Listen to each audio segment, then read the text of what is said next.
All right, hello. Welcome to Adventures in Lollygagging. We are back today. We're playing more...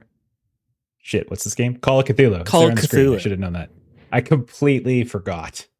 We were playing. I thought we were like... I actually said Brindlewood Bay, so that was in my brain. So thought we were playing old ladies. She also said something about an ass like a dump truck. Then I saw What did that something have about like, forbidden what? whatever. What? I don't know. That was forbidden lands, maybe. We got to swear in the first 10 seconds to get demonetized. It was I don't less than monetize 30 anything. seconds, Sonny. Don't you worry about it. Yep. Anyhow. Yeah, I haven't so spoken to people hey. today, if you can't tell. I've What? been alone. Mhm. Oh, that's sad. Oh, Where's your boy toy? He's streaming now. Or has Oh, been okay. streaming. What's he streaming these days? Is he still streaming Hunt or whatever it is? It's still Hunt. Wow. Yep. All right. Well, okay. No Call of Duty or whatever with Nope. him? Nasty stuff. Okay. No Ark Raiders. No, he chose his niche and he's sticking with it. Okay. There you go. All right. Yeah. So anyhow, how we doing? You guys doing okay? You guys survived a plane crash. Are you happy? Yeah, that was a of miracle. course. Absolutely. Okay. We're We lost we're, Patrick, so we're sad. we're moving a lot lighter, a lot more We- mobile. Okay. We do have sadness in us for not everyone survived the plane crash. But whatever. You didn't really like him anyway. Hey, did you all do your luck? Oh, no. Was it your luck? Let's see. Who did Yes, your luck? I got 20 more luck. I crushed my roll. Wow. Oh, that's Wow, look awesome. at you. I know I got a 98 Carmelita? on the luck Nice. roll, so I got that out of the way. Oh, that's rough. That's rough. Both Steven and Maitreyi rolled under their luck. Yeah. Oh, that's rough. Yeah. They were already low to begin with. Yeah. That's a shame. Well, the Guys, I'm 19 under smashing. 20. I got a 26 under 27. That's rough. That's difficult. Okay. Well, Ashley, I I'm think I did rolling this. live. Whatever. I'm still over 30 for the first time in like a Ashley minute. also rolled under her luck. That's a Oh, shame. nice. That's rough. 6. Oh, you wasted an Rough. amazing roll Oh, on a luck roll man. that you want to fail. Uh, Oh, well. Did These things happen. Ashley already get her 3 HP back? I don't remember. I think I gave her it back, but you typed the message in, which I think is going to create confusion. I'm I pretty sure thought I you had added already it. closed it out, and that's why I typed the message in, because you'd already Is that closed what out it a is? foundry. So Why don't we just typed it start up in. a new character for her? Another We just one. Start again. But she's doing such an amazing job of like the hair and the makeup and everything. poo poo. Yeah. All right. Let's get that French. that French by way of Providence, Rhode Island.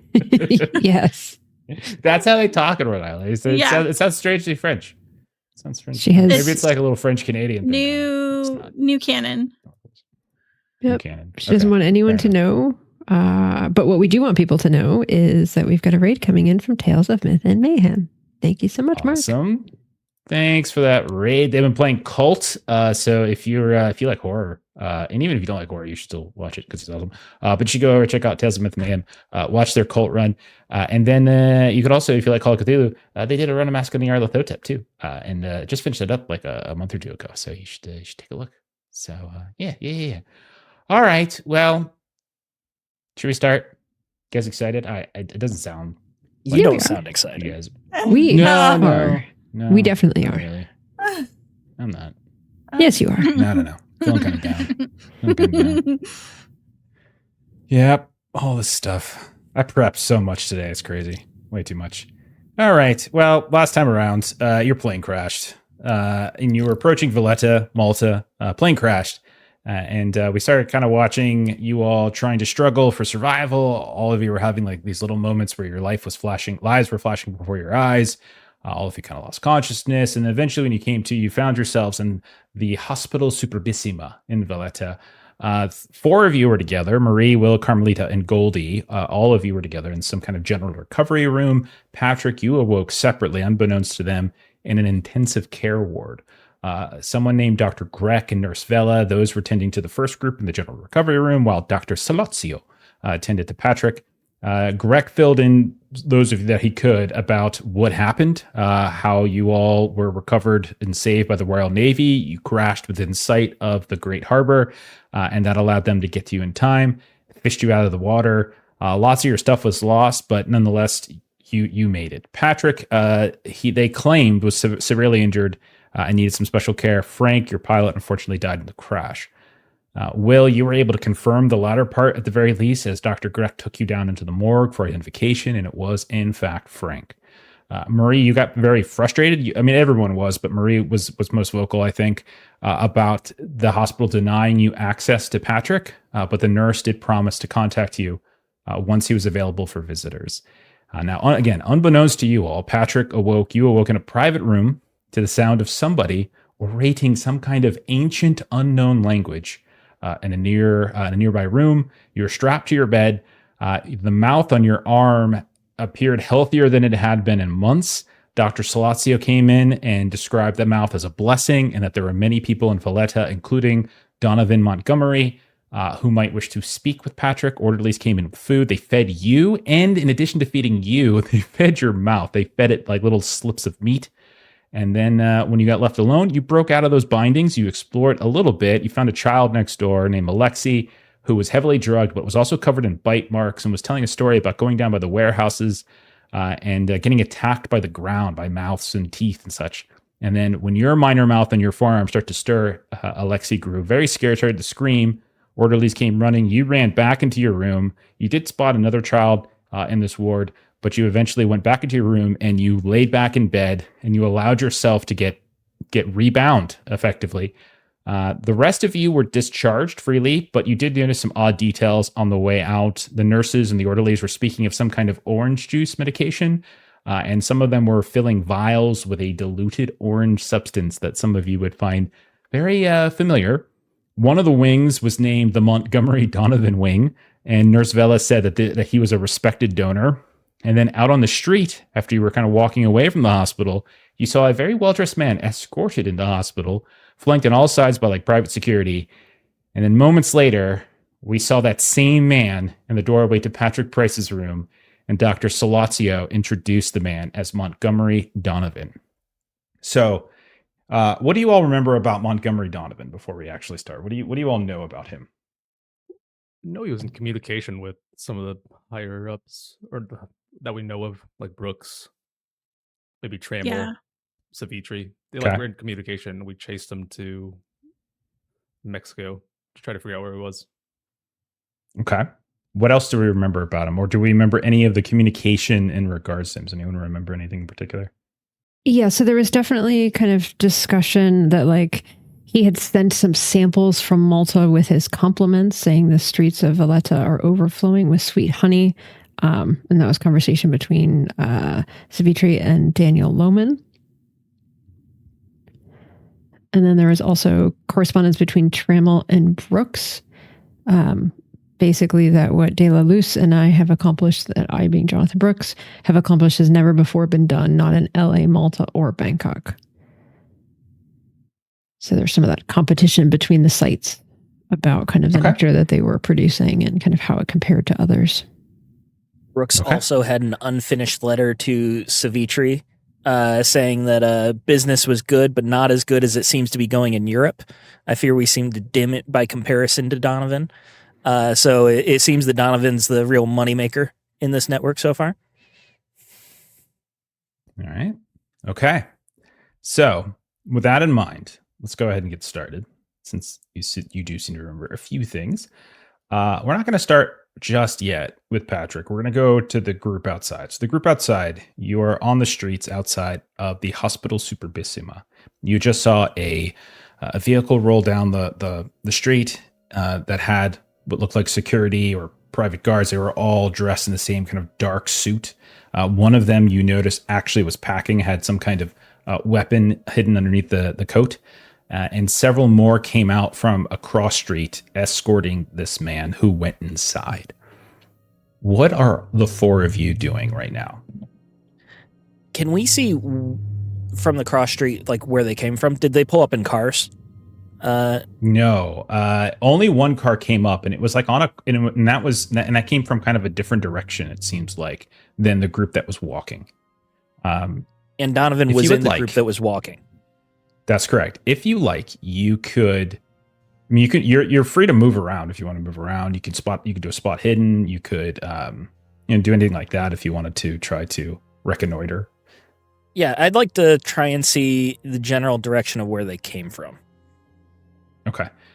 Sure. I would say no roll necessary, in the sense that they came from what you would think is a northern direction. Like the street that they were coming down was to the north.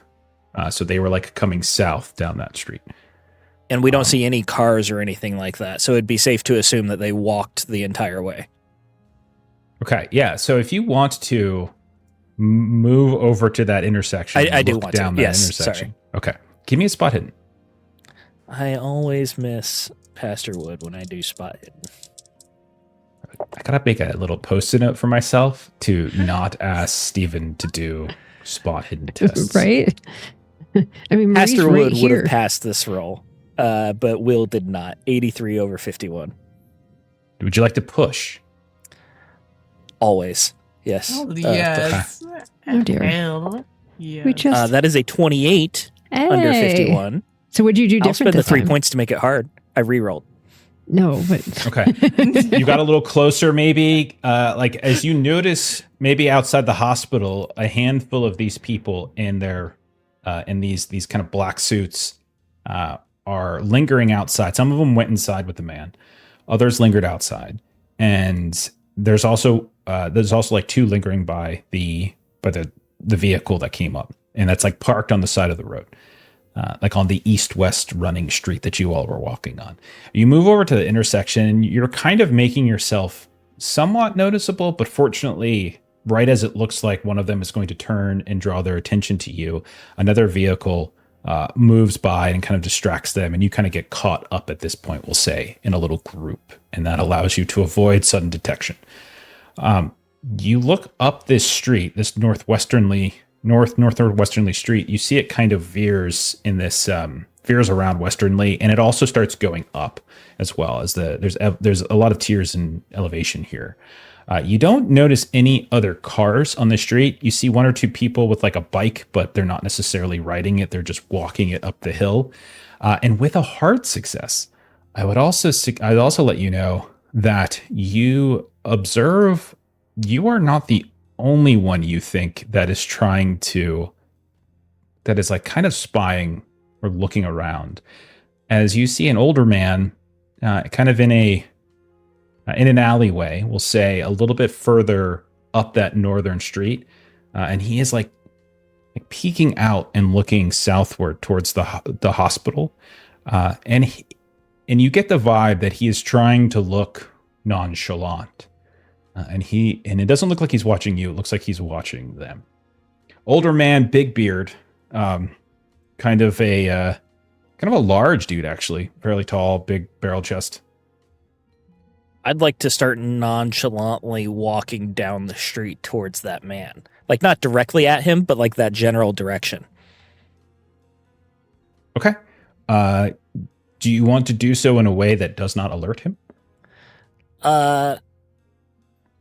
Yes. Like I'm not necessarily worried about like not being seen, but making it look like I'm not looking at him. So I suppose that would still be stealth. Okay. Give me a roll. Going to be secretly contested. All right. I should probably tell you guys what I'm doing too. I was just going to ask, like, do you tell us that you Just walking you guys are spotted talking, someone? and you turn around, you see Will is gone. Just And I rolled a Darkwing 2 on my stealth, which is an extreme success. Oh my gosh. So okay, I just that beats Batman me. out of Yeah. there. Oh, Yeah, holy shit. Where the so hell did Will go, huh? You get within a handful of steps of this man, who you can tell has been watching the guards, these security guards, not you. Doesn't seem to be concerned. He is dressed like he's got this not only is he like a kind of big and barrel-chested old gray beard that kind of comes down his chest a ways, you notice that he's kind of dressed a little oddly in some ways. Like he almost has like a what I would call like a tunic on, which seems a little bit out of pace with what you've seen of the attire here. So it has a it has kind of like an odd look to him, and you see that hanging down from his like underneath the beard itself. You can see he's wearing some kind of necklace, and I'll say that you see the cross of Malta under, like, kind of peek out, this like iron looking pendant of some kind. And you get within a handful of feet of him, and again he doesn't really seem to pay you any mind. There's other people on the street here and there. It's not like it's this huge busy intersection, but there's other people moving around on the street. You're outside of a hospital, so but yeah, it's probably, you guess, maybe in his 60s or so. I start feeling my pockets. I pull out a pack of cigarettes, pull one, keep feeling my pockets again. Can I bum a light? And at that, he kind of turns, almost startled, over to you, which maybe you were like moving from like little nook and cranny to nook and cranny. No, I'm sorry, I do not smoke. Good day to you. And at being discovered, he just turns around. God be with you. And he begins walking down the alley and away from the hospital at the sudden discovery. You know what? I found my lighter here. You want to smoke? He looks over his shoulder at you. No, thank you. I do not smoke. Good day. Perhaps I could assist you in a different way.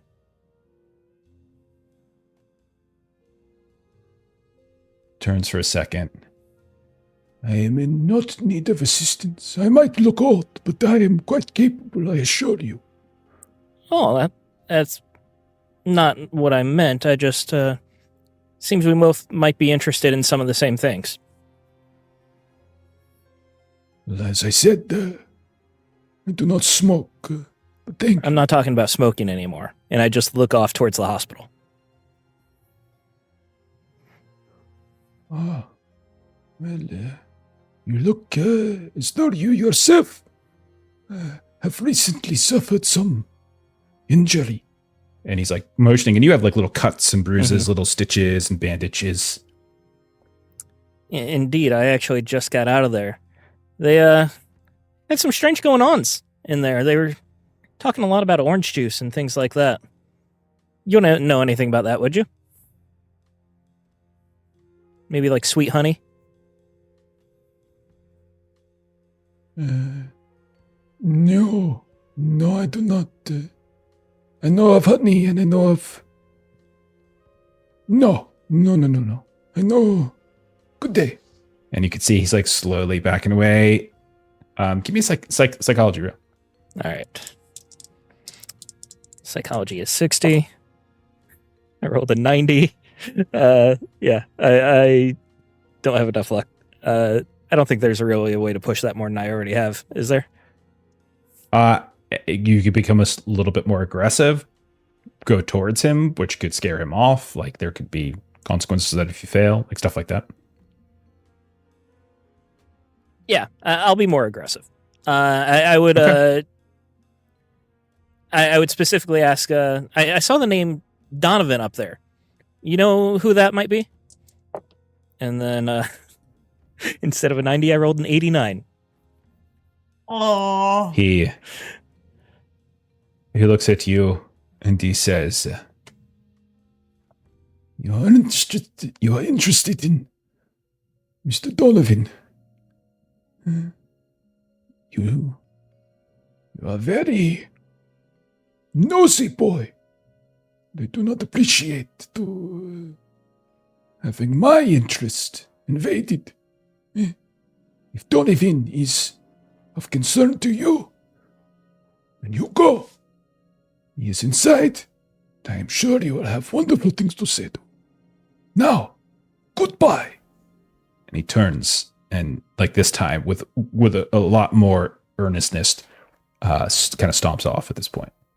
I would let him go at that point, and I would kind of like walk back out. Like I assumed it was like a corner, like a little nook. You said I'd walk back out to the street where I would hopefully be able to see Marie, Goldie, and Carmelita. Okay. And Marie, Goldie, and Carmelita, have you been doing anything while Will wandered off for a moment? I would say that Marie would have been sharing the discussion that she had with the staff inside. So you saw the sign. That's the Montgomery Donovan ward, and they mentioned that his son is receiving care here, and that he comes by every day. And then she'll look in the direction of the guards and the scene that just happened. So I would assume that is who that is, or Mr. Donovan. Maybe go back in and see what he's gonna do in there. Where he goes, who he talks to, that kind of thing. Well, I operate more in facts. We can presume that this is Mr. Donovan, but we have no proof. You have no picture for us to compare to. We only have very little information. A confrontation now seems... Well, even if I'm able to get in following this person who we assume is Mr. Donovan, it turns out not to be him, then maybe I can make my way to wherever Patrick is. Either way, I think getting into the hospital is a good next step for me. We should definitely try to break him out for sure. We certainly don't want to just leave him there to fend for himself. Goodness only knows what he may be going through right now. And she looks back at the very large guards that are standing outside. I would presume that now with all of the guards, everyone would be very at attention and aware of all of the comings and goings. That might be so, but hopefully there's more than one entrance. Well, I'll have to go around and look, but let me go around and look, and I'll decide if it's worth the risk. Well, I definitely think we should... You don't have to come with me. No, I don't believe that I would want to do that. I think we should probably gather our things from the police station and perhaps collect young Mr. Sawyer. I'm not even sure where he went to already. Yeah, where did he go? Maybe he had the same idea that you have. I am so concerned about this idea and you going in. We shouldn't all go in together, though. That would be very conspicuous. So if someone were to go in... there he is! Oh, yes. Well, just down the street. And I walked back, just standing there. You see, Will's on his way back. Okay, while you guys are talking and debating what to do, let's cut back inside. And we see, Patrick, you're in a private room, cream and light green walls. You have a singular bed. You're strapped down. There's a stool nearby. Otherwise, there's really nothing else in here. And standing in the doorway, you see there are two men, one of whom you know as Dr. Solazio, and he is a kind of a middling-aged man with a kind of a poofy hair kind of style with a lot of pomade, and you know him as your doctor. And next to him, you have seen this well-dressed man. Who looks to you to be also kind of in his middling years, maybe in his 40s or so. And he is very well dressed. You can see that he has what clearly looks like a tailored suit. And he has a small, colorful handkerchief, or I should say pocket square, sticking up out of it. And his hair is a little, it's kind of combed off to the side.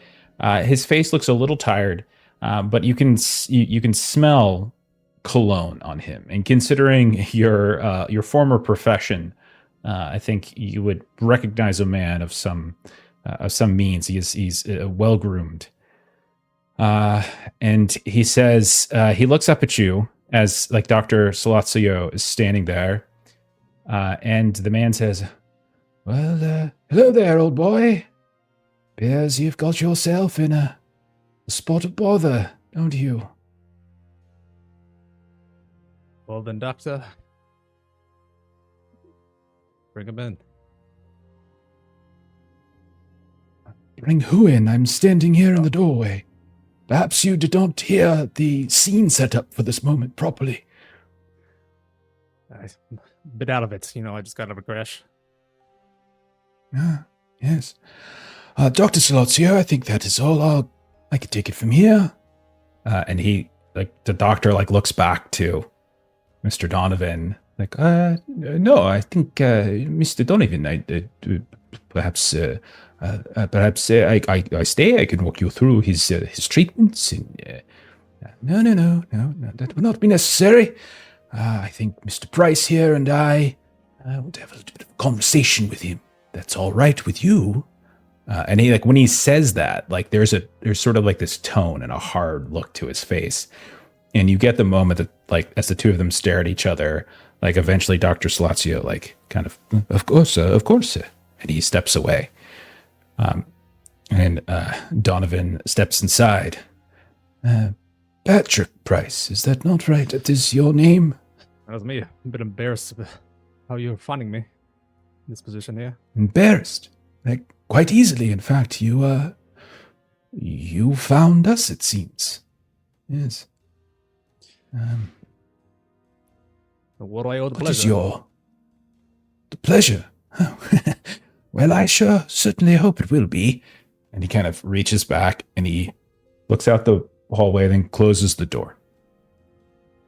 And he looks up to you and he says, Well, it seems I know you, and introduce myself and do order. My name is Montgomery Donovan, and I believe you've come here to kill me.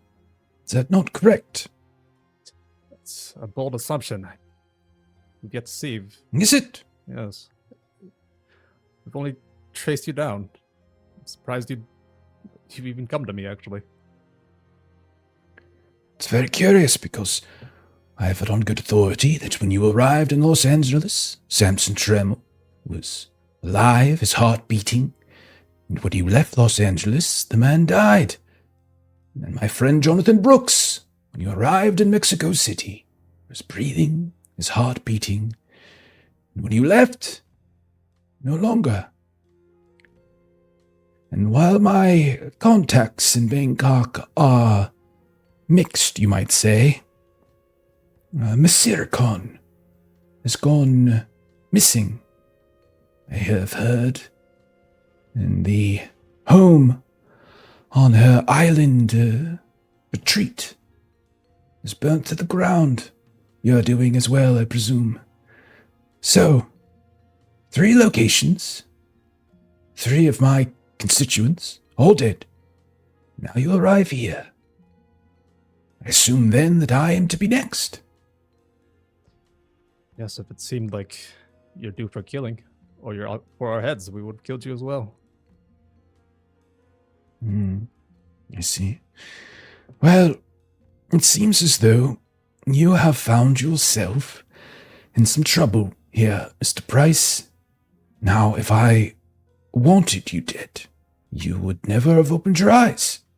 But fortunately for you, I think there is perhaps something we can do for each other. That is, of course, if you're willing to do a deal with the devil. Made many deals in my lifetime. Some that I can't even fathom. Have you now? Hear what you have to offer. Well, Patrick Price of Arkham, Massachusetts. You arrived here in wonderful standing, quite amazing, in fact. We have not seen a plane crash here around Valletta in quite some time. And that plane, I believe, was called the Silver Lance. Your pilot, I regret to inform you, did not survive the crash. Your fellow travelers did, however, and they have left the hospital because I have allowed it. And I believe that plane is associated with one Janet Winston Rogers of the Winston Pharmaceutical Company. How am I doing so far, Mr. Price? You're well informed. Yes. I received a telegram in the past fortnight from your hometown, it seems, alerting me to your imminent arrival, that I should be ready in case all of you seek to do to me that which you have done to, well, those like me in other regions. But here's the thing, Mr. Price. You are in some trouble that I could help you out of, and perhaps you can help me out of trouble that I have found myself in. You see, I want out. And I believe that the money and influence that your patron, Miss Winston Rogers, has access to could assist me in this. You want out? Looks like you're running this operation. Why can't you just leave? Appearances can be deceiving, Mr. Price. There's others. They're keeping you in. Of a sort, yes. Now, here's what I propose. You walk out of here, you meet with your fellow investigators, have a little discussion, see if you're willing to treat the parlay, as it were, and you meet me in 2 days' time. We will discuss terms. I know many things, Mr. Price, many things about Mr. Trammell, many things about the organization, and even some things about the thing with 1,000 mouths, one of which is on your forearm right now. What's the deal with this? They've been messing with it. Well, Dr. Slazio, it's not entirely mine, you see. For a different time. The longer we discuss here, the more suspicious he will be. The more suspicious he becomes, the more likely he is to pass along our small little conversation to other interested parties here in the letter. So I must have your answer quickly. I have rewards I could offer you. I don't want anything of what you're offering. Get out of here. Get out of my face. Make it kind of like a show. Mm-hmm. Very good. And he will say, 2 days' time, noon. Tabrashea Cemetery. I have handlers, guards, security. Meet me at the eastern terrace. Stay out of sight. Get there before noon. I will find you. Do not let them see you. Do you understand? I'll nod my head in silence. And so, like, he, as you like kind of shout out, like the door kind of swings open. Mr. Donovan, is something wrong? Is something wrong? And it is like Dr. Slazio. Oh, nothing wrong at all. It just seems as though, Mr. Price here, I think, we could let him out for a bit of fresh air. Probably do him good, wouldn't it? And Dr. Slazio looks. It's like, Mr. Montgomery, are you sure this is his? Of course. Am I sure? Are you questioning me? No. And you can see like there's like this weird, like odd sort of back and forth. No. He seems to be in quite good working order, doesn't he? Well, yes, Mr. Donovan. Outside of his the blessing on his arm, he seems to have escaped the crash without much injury at all. Well then, why are you keeping one of our brothers tied up here? He has work to attend to, does he not? He looks back at you, Patrick. Well, I could use some fresh air. Yes, you say, fresh air. Do him good. And he, like, you can watch as he puts a hand on Dr. Salazio's shoulder. Unless, of course, you disagree, Dr. Salazio. It would be a shame if you and I were to come into conflict, don't you think? No. Of course not, Mr. Montgomery. Of course not. Yes, make sure that Mr. Donovan gets taken care of. Or Mr. Price gets taken care of course. Good, very good. All right. I have errands to attend to then, gentlemen. And you can see he starts to walk out. And Dr. Salazio comes up to you, Patrick. You did not tell me that you were an associate of Mr. Donovan. It's been a long time.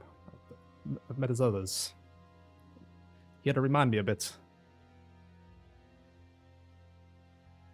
And he shakes his head. He had to remind you that you are an associate of each other. Other connections around the world. It's a long chain. Roll a fast talk, Patrick. Oh dear. I thought you were going to go back with the, like, hit on the head, forget some things. Yeah. What is my fast talk? Fumbled around a little bit. Fast talk anyway. I know. Has Patrick ever tried to fast talk? Absolutely not. It's a 5. Let's see.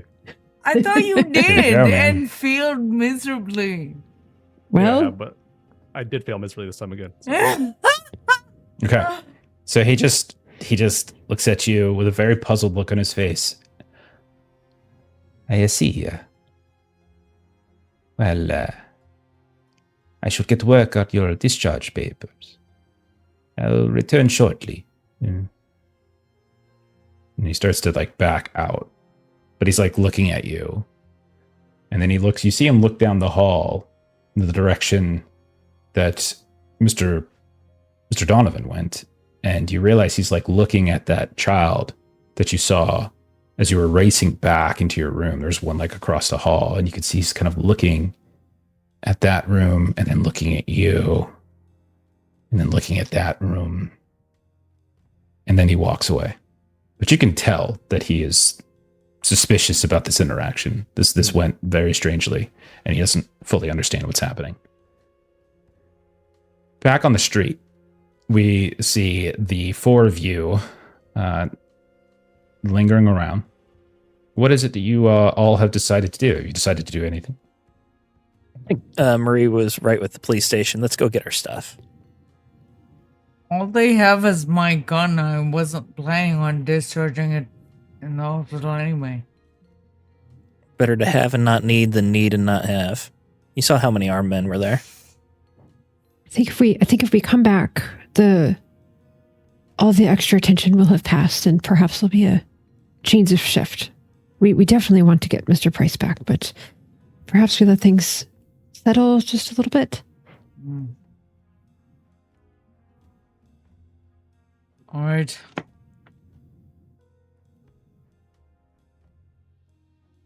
Off we go to we'll ask someone for directions to the police station. Yeah. You ask. Is there an old and you bearded get man kind of around? Pointed.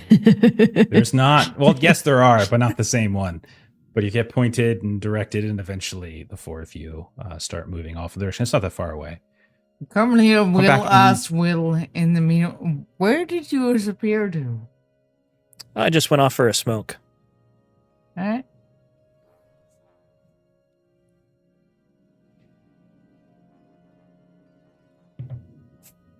Okay. Okay. Well, then let's go ahead and get. I'm gonna ask Swans, dude. Like, if anybody else wants to, they can. Let's cut back inside then. And Patrick, moments later, a few minutes pass. You can roll a listen test if you like. 37 is a hard. Okay. You hear the sound of of Montgomery Donovan's voice. You hear him still. He's still in the hall. He's still in the ward, but you hear him. You hear him like, "And how are you today, Monty? Are you feeling any better?" And you hear like a little child's voice, just like, "I want Mum." "Well, we've talked about this, Monty. Mum's not here any longer, but don't worry. I have a good feeling that you're going to be getting much better very soon. Don't worry." "I want Mum." I know you do. I want Mum as well. Now, shall I read you another story? And okay. And then you start to hear, like, as if Montgomery Donovan is starting to read from like a storybook, it's like some kind of like adventure storybook, and that's becomes kind of a lesser, not as interesting. And then moments later, a orderly comes in. It's like, "I heard that you were going to be checking out the such a shame. And he's the one that like kind of fed you before. And he comes around, he starts like unbuckling your straps, and then he throws onto the bed like a little bag, like a pillowcase, and inside of it, if you look inside, are some of your clothes. You would not want to be going out on the street dressed like this, would you? It would be the laughingstock of Valletta. Take care of me in here. Put on a long sleeve. The streets are friendly, but not that friendly. As he points to to the mouth on your forearm. Gotcha. And I'll get dressed. Get on out of there. Okay. And so we see like this little, like they step outside, and then once you're done, Dr. Salazio come, you as you're like being led down the ward, you can see Dr. Salazio is like in an office at the end of the ward, and you can see he's on a phone in that office, and you hear like him talking. Roll another listen test as you walk past.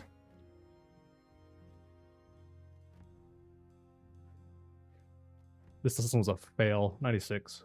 Oh, how much You luck do you spend have? luck. You can push if you wanted to try. You push luck if you wanted. I can luck it. Okay. Yeah. All right. Do that. You hear him. He says, "Yes, Mr. Hans. This is Dr. Salazio from the Superbissima. I don't mean to. Well, you told me that if anything odd happened with Mr. Donovan, that I should call you." And then as you're like walking past, he like catches eyes with you, and he sees you looking into his office, and then he gets up and reaches and closes the door, so you can't hear the rest of it. But you did hear someone by the name of Miss Hans. And then, and then you're continued to kind of like ushered out of the ward. A little bit of time passes as you're like led down to the to the lower floors of the hospital, kind of through processing, and it's not long before you're led out into the street. But when you do, you look around, and the whole way, and I would also say like just outside the ward, on the outside, you saw two men dressed in black suits, and you saw the same types of people dressed outside of the hospital, like the entrance to the hospital itself.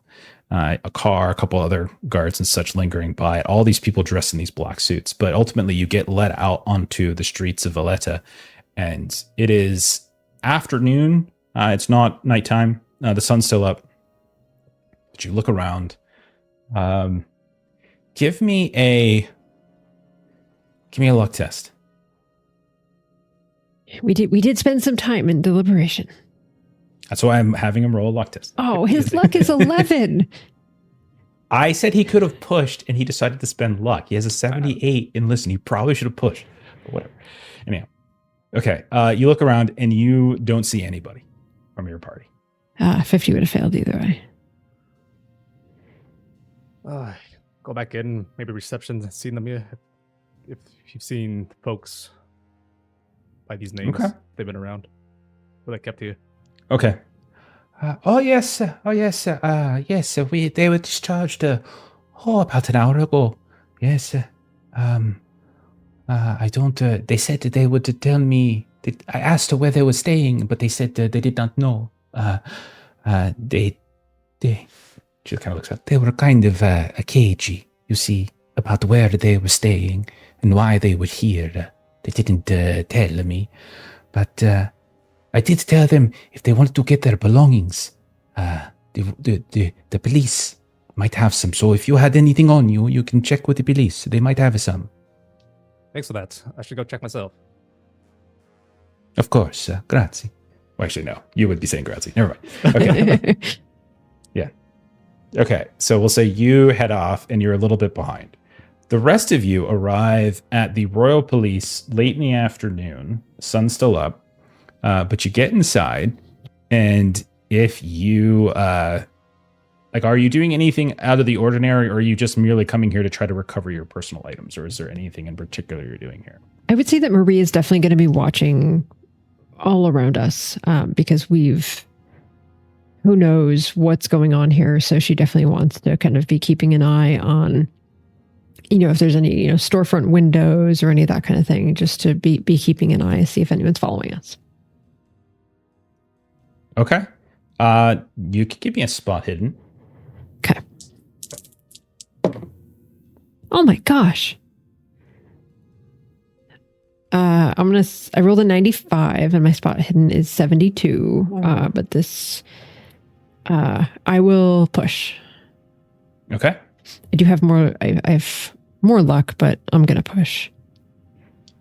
I never know if Mel's exclamations are like positive or negative. Same. So I always Same. just wait and I'm like, what is it? Could go either way. Always assume they're negative. All right, my push is a 71 under 72. Okay. Dude.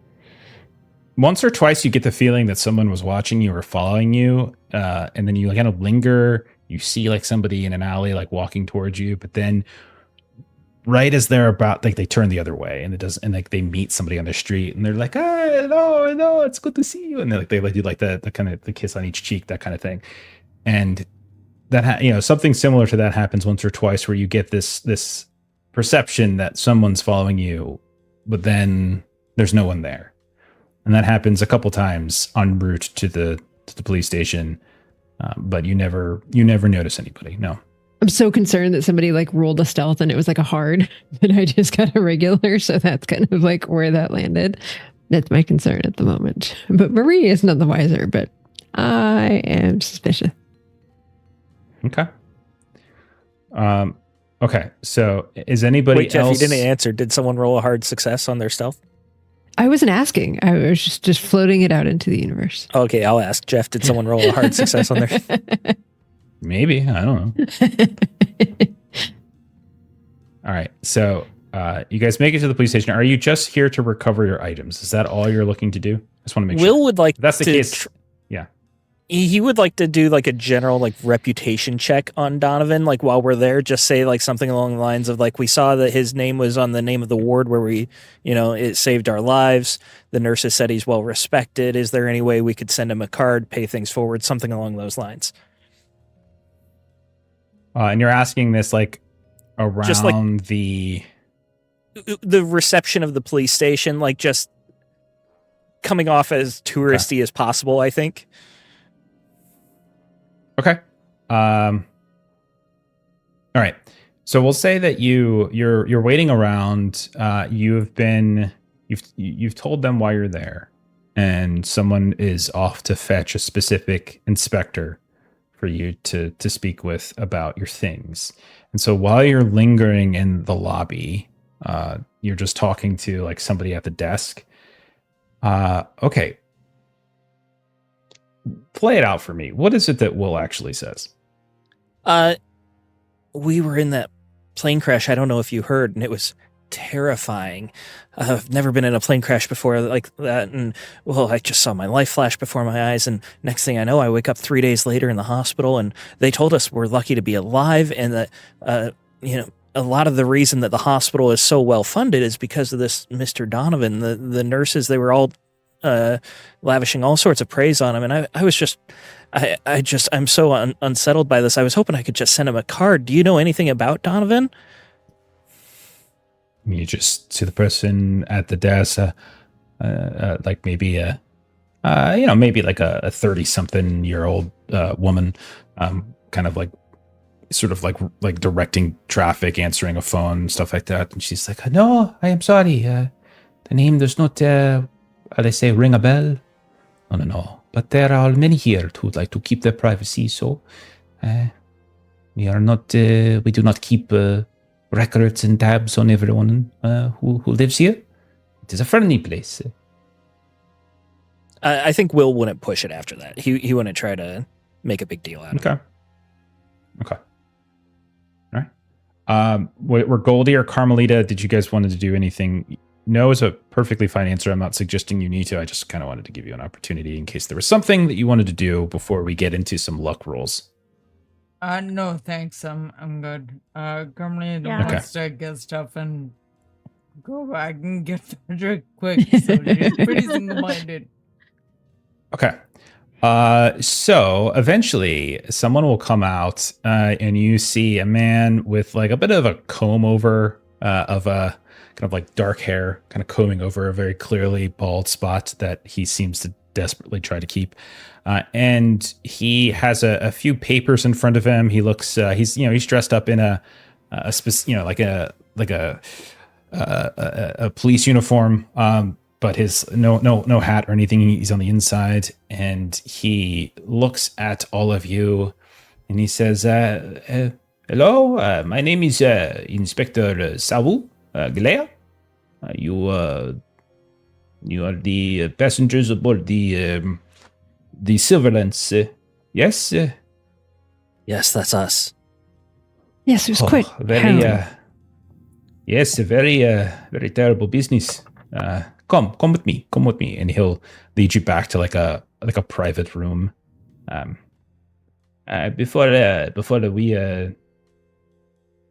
Before we commence with the business of returning your items, I wanted to ask you a few questions, if that is all right with you. I see you are all in better health. I am glad the Superbissima was able to tend to you. What is the nature of your visit to Valletta? Vacation. Yes, it's okay. Personal. Yes, wonderful. It's a beautiful place. Many wonderful sights to see. Excellent. I'm very sorry to hear one of your number did not survive. Mr. Francis Kearns. Yes? Our pilot. Yes. It's so very sad. As my condolences.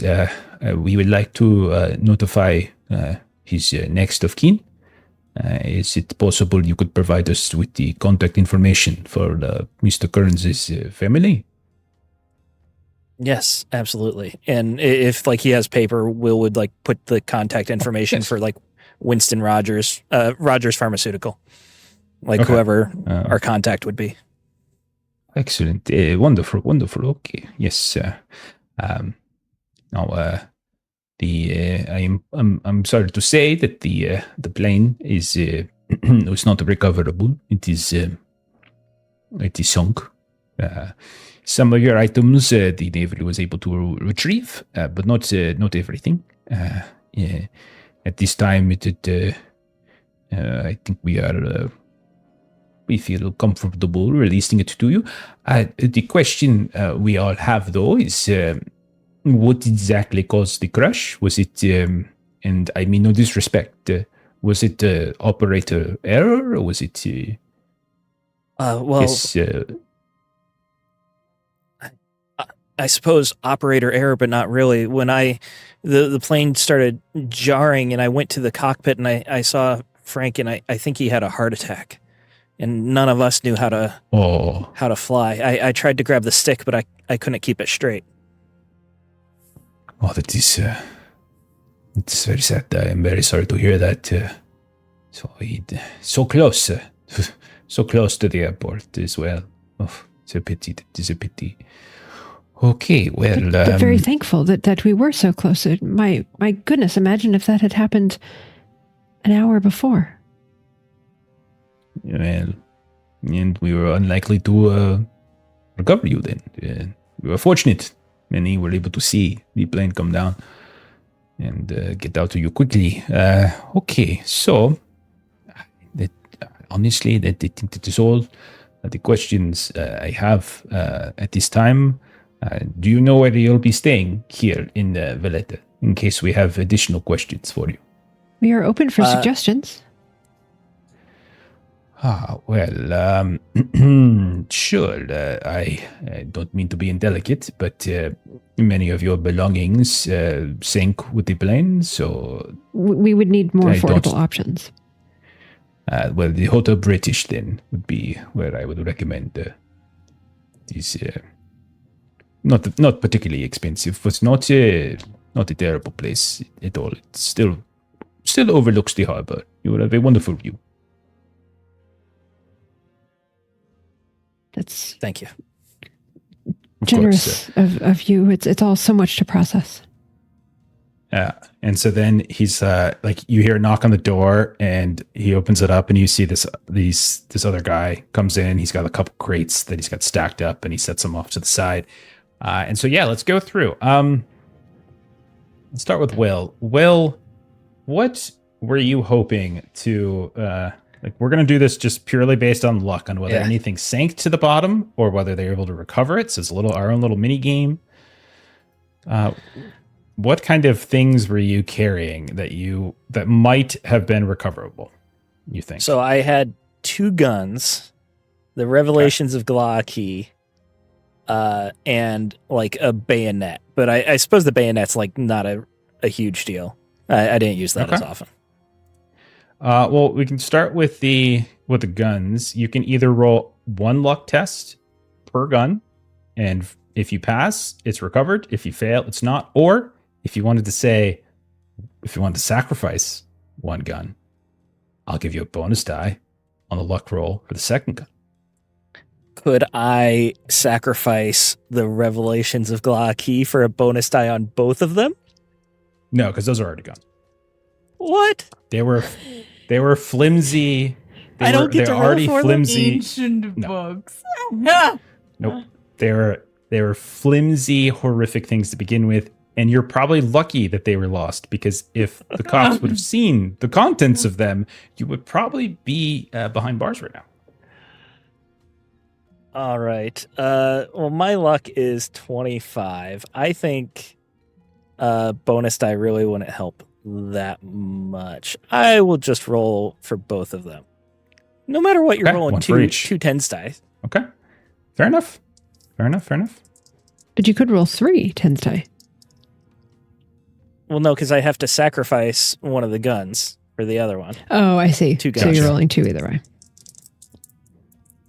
All right. Well, so first gun. Let's see what they... Yeah. 72. Okay. 32. Okay. That's nothing. Okay. All right. So he pulls out a few things, but as you ask about a certain kinds of pistols, he shakes his head. No, I'm very sorry that we were unable to recover anything matching that description. We did, however, find this. And he kind of holds up what looks like a bayonet of some kind. And he slides it over in your direction. I see how it is. You take away my revelations. You take away my guns. Yeah. All right. I warned you so many times about the revelations of Glaki, and you still chose to bring them. And you stole them from Cyrus Lanfear. The only copy of these rare, extremely rare, have never been seen before volumes. And you're like, let me bring them on this very plane. And the rarest part of the already rare 12 the rarest part. Yes. Yeah. Yes. I regret nothing. Okay. As you do. All right.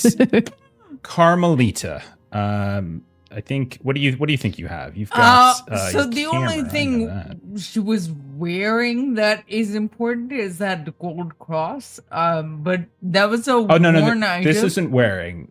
what you were wearing has already been returned to you. Great. Then just one gun. Anything else you've been carrying? One gun. And your camera. I'm okay to sacrifice the camera. Try to roll the luck and see if you got it. You could literally just roll a luck test first. You don't have to but you can get rid if you like. But that is your treasured possession. You know it is. I was angling for the bonus die on the gun. Well, what I'm saying is like you're losing a treasured possession. That has mechanical effect for. What I'm saying is like does that make sense? I misunderstood the approach. That's my bad. I will roll for both. Okay. So it's 2 separate luck rolls. Yeah, you can do it that way. You can also like what you're saying with Steven, like sacrifice one for the other. My point was just that it feels weird to sacrifice a treasured possession to get a gun that you could probably buy at any store. Yeah. So, yeah. So I'll roll both and we'll see. Okay. Fingers crossed. Oh no. The first one is my gun, which I failed. 90. Oh, I'm thinking this cop stole all our guns. They recovered them all, and they're just not giving them back.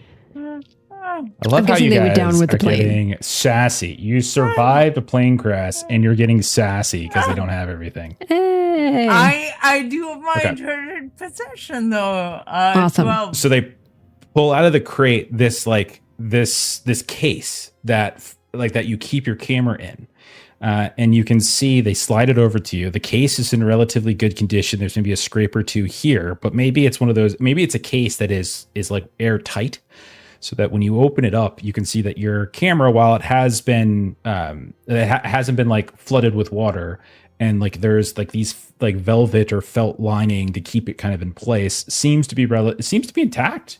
Like a miracle. She takes it with a really happy gasp. Like, I can't believe you recovered her. So glad, Carmelita, that you got that. And it's a very old, like, Contessa Nestle camera. Like, it looks like it's been through it. Okay, Goldie. You've got your book. I know that. Yeah, what else? What else you've got? I also have a gun. Okay. I have a 32 revolver. Okay. You want to roll for these? Yes, I do. All right. You've got decent luck. You've got 44. You got this. Yeah. Okay, so we're hitting my gun. Right? Okay. Or my book gun first? It's up to you. You make the call. Just call before you roll. We're doing gun. All right. Okay. I do not get my gun. Okay. Oh, God. No guns yet. That's interesting. Maybe they did take them. Look. Please, God. No, that's even worse, actually. I wish I had left it at home. Because a gun you can just buy. Yeah. Yeah. 16. I didn't call that I didn't bring it, so I guess it's on me. I know it's gone. It's not the type of thing that you couldn't get another copy of, Goldie. It's just another thing you wouldn't necessarily be able to find like here. Like you would probably have to requisition one in some way from another member of the society. Something like that. Like it's probably not something that you can just like easily grab off any old bookshelf. You might get lucky, who knows, if you find some kind of occult bookshop, but otherwise, yeah, it seems to be nothing from Goldie. What about Marie? What do you got? Marie, I would say, would have 3 things. So she has a small knife, a revolver, and then the pulp talent that she had kind of picked up mid-campaign was Master of Disguise. So I would want to say that she probably has a package that has some like clothes, wigs type things. So those would be kind of the 3 things that I would say. I'll tell you what. Roll for your revolver, but take a penalty die on this because I freely gave you back Joy Boy, so I feel like that's only fair. Like we penalize that in some way. I don't want anyone to accuse me of being, giving you favoritism. Got it. I think that's fair. All right, so gun. All right. Oh, phooey. It would have been a 13, but instead it was an 83. So yeah, none of them, no weapons. It seems Nope. like no guns. Okay. No guns. What about the knife that Okay. you said you had? Also penalty? No, you can do that one normal. Wow, 62. Don't have a knife either. All right. Let's Nope. see about the disguise kit. Okay. 86. Wow. Okay. Got nada. So as they hand stuff over to you, to everybody, it's a mishmash of items. It's like random things. It might be like toiletry Like a hat. stuff. It could be hat, clothes, but none of like the items. It almost feels like maybe certain suitcases kind of broke open and stuff floated to the surface, and they just kind of grabbed what they could. And so maybe they open up and they start start putting stuff out on the table in some ways. And then we hear a knock on the door, and the door opens up, and you, Mr. Inspector, there is another gentleman here. And he pushes the door open, and here, standing in the middle of the hallway, is Patrick Price. Worse for wear, big wrapping on his arm. But we see Patrick standing. You guys, the four of you see Patrick standing right there in the hallway, like getting ready to come inside this room. Immediately, kind of jump over and give him a big embrace. Mr. Price, I'm so very thankful to see you. Yeah, careful now. Glad to see you all alive. You're out, you're here. They wouldn't let us see you. Clearly, we're not all alive. I heard. So sorry about that. He's a good man. But I've got things to tell you, but we should finish business here. So we're so very worried. So worried. So Patrick, go ahead. See, what would you have had? You carry around. You've got a big. I old, carry you got some a bolt. guns, but they're on me.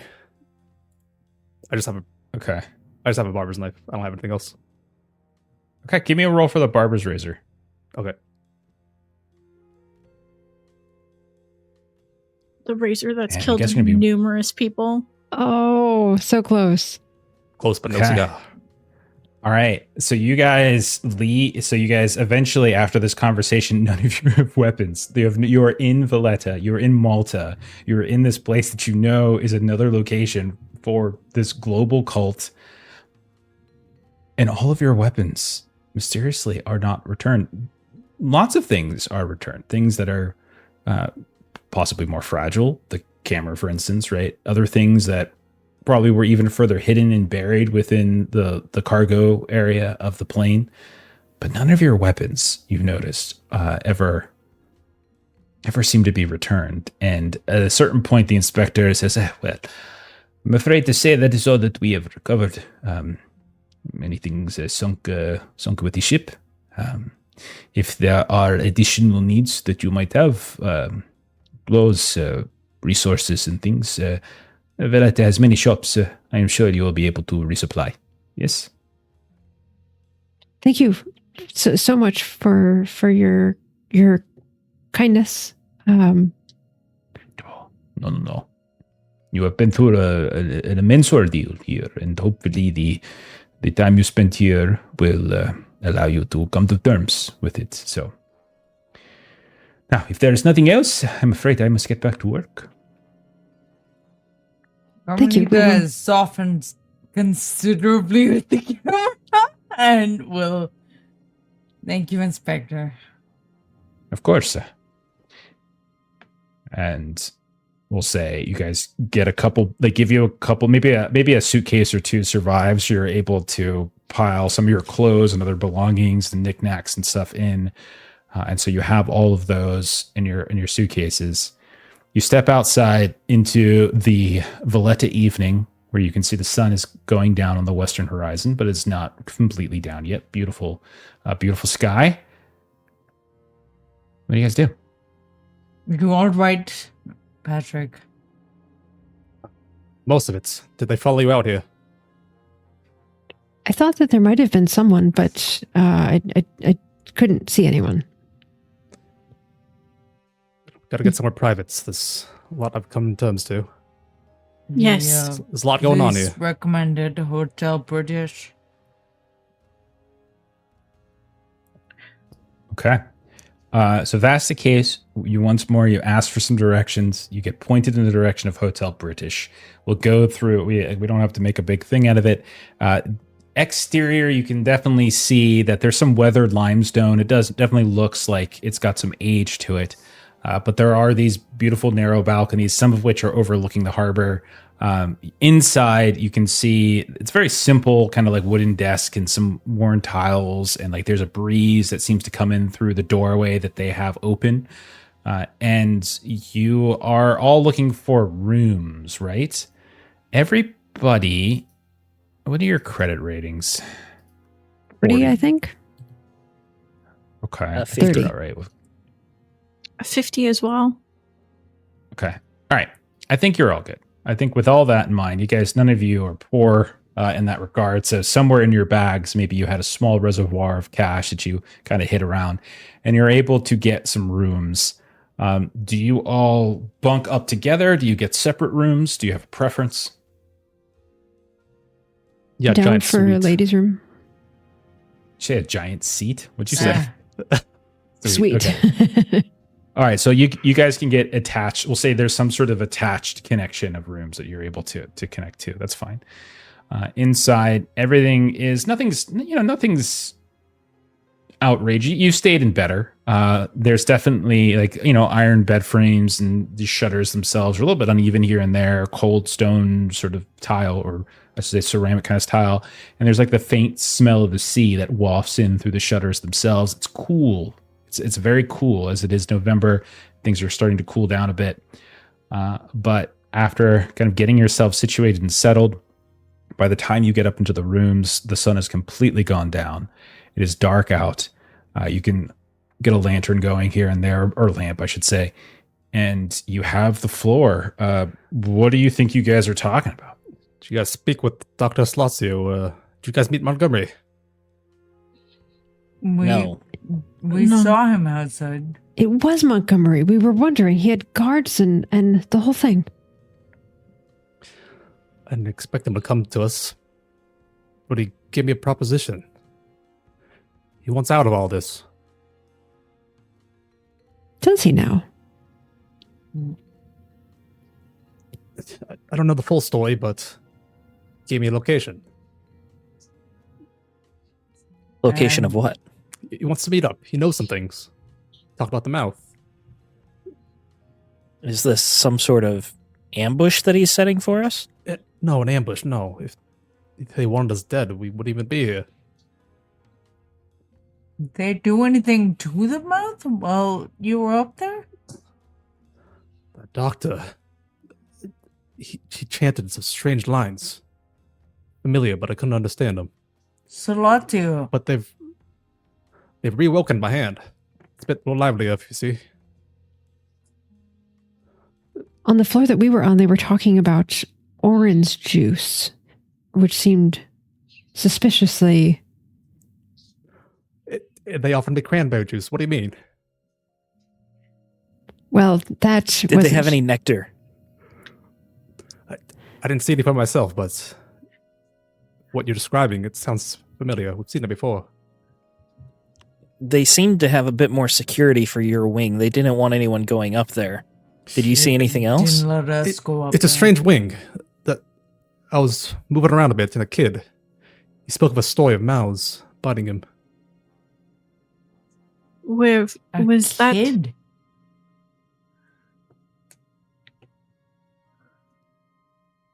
Yeah, they kept him in the wing. I was told that Details, Montgomery man. Donovan's What about these mouths? kid was there. Was that his son? The one I spoke to wasn't his son, but I think his son might be in there. I heard him speaking to someone before I left. Wished his mom was there. Yes, I think his son is in there. Yes. His name that- was on the wing when we were about to be discharged in large letters on the wing that he had donated funds to the hospital and that his son seems to be in long-term care there. Makes sense. He's got some Did he influence there. give you any sense of what he wanted to talk about 2 days from now? He said he wants to get out.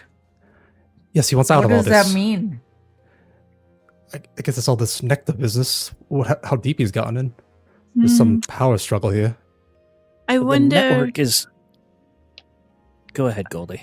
I wonder if his son is not in there for care, but for control of Mr. Donovan to ensure his compliance. They hold his son hostage. They said that his wife died. Who is they? Donovan was supposed to be the head of this whole operation. The network is collapsing worldwide. This is the last stronghold. Who would have power over Donovan? That's it. I heard a name on the way out. Mrs. Oh. Hans. Have we heard of this? Have you heard of this before? It's the first I've heard of a name. Me as well. What was the context of hearing this name, Miss Hans? She's in with the doctor, I think. There's Dr. Montgomery. They don't see eye to eye. There's something going on there. Oh. I read a little bit about your trip to Bangkok. Could this be similar to your Miss Shirikan and Tawi? So, like, there's Is that his name? That's not his name. In my French is bad. No, you got it. It's just so I'm still laughing at our joke about Rhode Island. Rhode Island, but she's insisting on French. Yeah, Sirikan was the head. Tawi Udum was the big, scary looking guy, and then Daniel Lohman was the ex-American sort of diplomatic. Yeah, working so in the there's State Department. there was like levels in. We knew about, in theory, Shere Khan, but we definitely knew about Lohman, and then Tawi was like an additional kind of issue we had to deal with. Is Bev speaking through the back of right. Miss Ambrose, you are correct that in each location, it's often not just one person, but there's a small network that is in the know, and each has their own role to play. So we have Mr. Donovan here, who... And Dr. Salato and Mrs. Hans at a minimum. We have very Indeed. little knowledge of Solatio and Hans. None. They exist, that's all we know. We barely know anything of Mr. Donovan. When our trip here, all we knew about him was that he was a competitor, so to speak, that LA and Bangkok and Malta were all in competition with Mexico City for nectar production. Patrick, how much time do we have for research before we have to meet your Mr. Donovan? We've got 2 days. That's enough time to scout the town, see what's happening here. Well, then Mr. Donovan might live close to the hospital. When we saw him arrive, there was only one vehicle that I believe were guards, so he must have walked. So I wonder if he lives close to the hospital. We definitely have some research to do. I think there was someone watching Donovan as well. When I went off to take a smoke, there was a old man with a long beard. He was trying to stay hidden off to the side. He had a Maltese cross on, and he seemed very interested in watching the procession of men going into the hospital. Unfortunately, me being there kind of scared him off. What is the meaning of a Maltese cross? Yeah, Jeff, is there like any context Carmelita might have about what that symbology might mean? Do you think that Carmelita would know anything about Maltese crosses? Do you have like a history or something that you want to roll? That's kind of what I was hoping to do. Yeah, that's fine. Let me find my. Anyone could do that, really. If anyone wants to do it, you're more than welcome to. Yeah, that's an interesting. I would do a cult, but I don't have more than No cult necessary.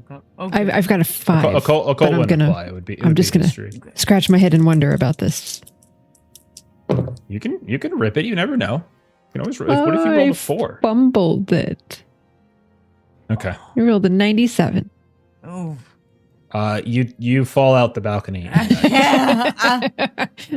I'm thinking so hard I hurt my brain. I got a 57, but over 50, so I'll spend that 7 luck to pass. Goldie did succeed, so if you wanted to save your luck, you can always do that as well. It looks like Goldie got a 60 on 60. Yeah, if that's all right. It's right on. Yeah. Okay. And I think it makes sense for Goldie to know, as she's been living in Europe. You've been living in Marseille, but it's not like you're extremely far away or anything like that. That Rhode Island education is really good. Is that Providence?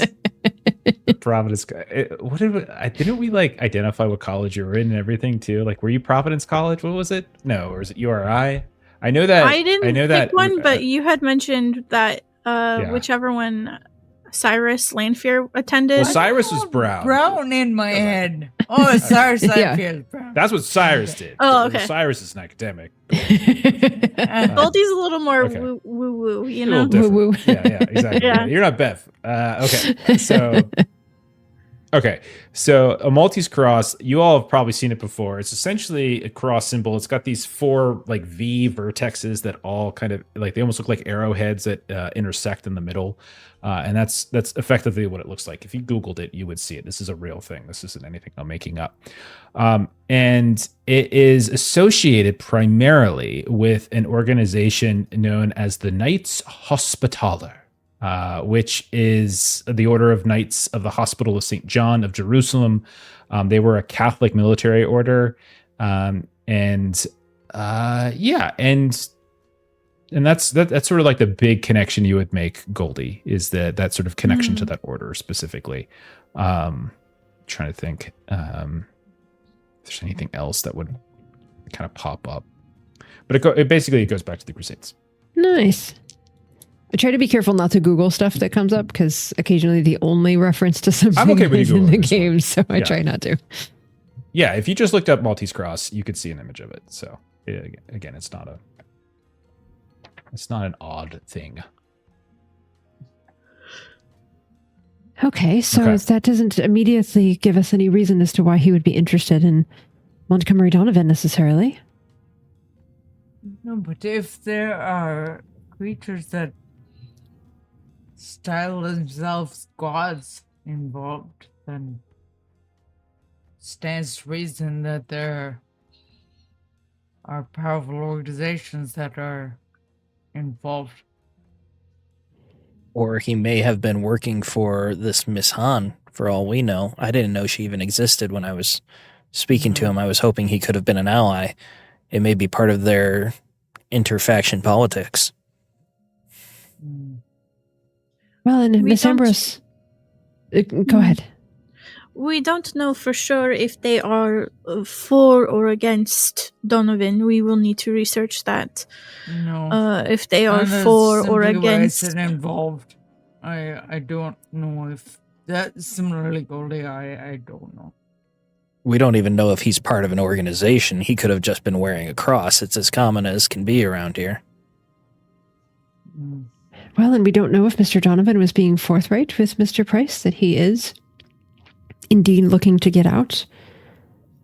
It would make sense if he were looking to get out, that there would be those trying to keep him in line, and perhaps an order like this could be akin to the police in Los Angeles being on the take, so to speak. Sounds like we don't know much of anything. So we have much research to do, I believe. We've arrived. We need to. I would like to do some. Have the 2 days. Yes. You're right, Murray. A journalist like yourself, I imagine that we could find a good bit about Mr. Donovan in the local news. Perhaps see if there are newspaper articles about any uptick in drug activity or anything of that sort here. Absolutely. But before we do any of that, I think we should have a drink to Frank's memory. I'm sorry, what should we do? Have a drink to Frank's memory. There's a bar downstairs. Well, you certainly never need to ask me twice to imbibe, but yes, Mr. Kern's memory will weigh heavy on the rest of our endeavors. And this is a tomorrow problem, as it were, but we are now stranded in a foreign island halfway across the world with no easy means of escape or travel home. That really sort of sinks into Marie's mind a bit of like, we've always known that, just call Frank to, get the plane ready and we can take off when needed. There must be a bar close by. We let home know that we crashed. Yes, we need to send notification. Also, we need, while we research, we do not know who is who and who is on our side and who is not.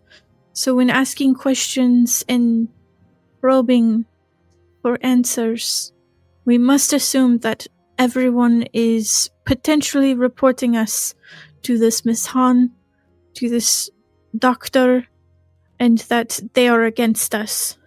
So be careful while asking your questions for research. Oh yes, I was hoping to just simply read through old newspaper articles and not interact with too many people as of yet. But you are very right. We never know whose side we're on. We don't know if Mr. Donovan is pulling our leg or if he is indeed seeking exit and is in some danger. Patrick, you said he told for us to not be draw attention? You for sure didn't want anyone following us to the meeting point.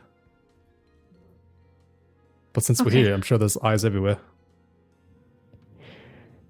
We did, I believe, the hospital staff recommended a hotel to us. I wanted to get a recommendation from the police with the assumption that they were not in on this, but, and I didn't want to retcon, just giving names at the hotel would have been not our names, so I would have checked in under. Oh, okay. What names name. Did you give? Melissa, what name did you give Marie? I gave Mary. Susan. Okay. Susan Warren, I would say. Susan Warren. Okay. Will, did you go with Tom Ford? What are you going with? The hospital has my name, Tom Ford. I'm pretty sure. Who was a popular actor back then? I know 40s actors. I don't really know 30s actors. What's the dude from Gone with the Wind? What's his name? Clark Gable. Rhett Butler. Yeah, Clark Gable. Yeah, Rhett Butler. Rhett Butler's a character. Yeah. What am I screwing up with? Yeah, Rhett Butler's the name I'm getting. That's what you go with? Okay. Yeah. So you two are named Rhett Butler. Okay, got it.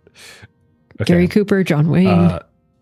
What name does Carmelita give?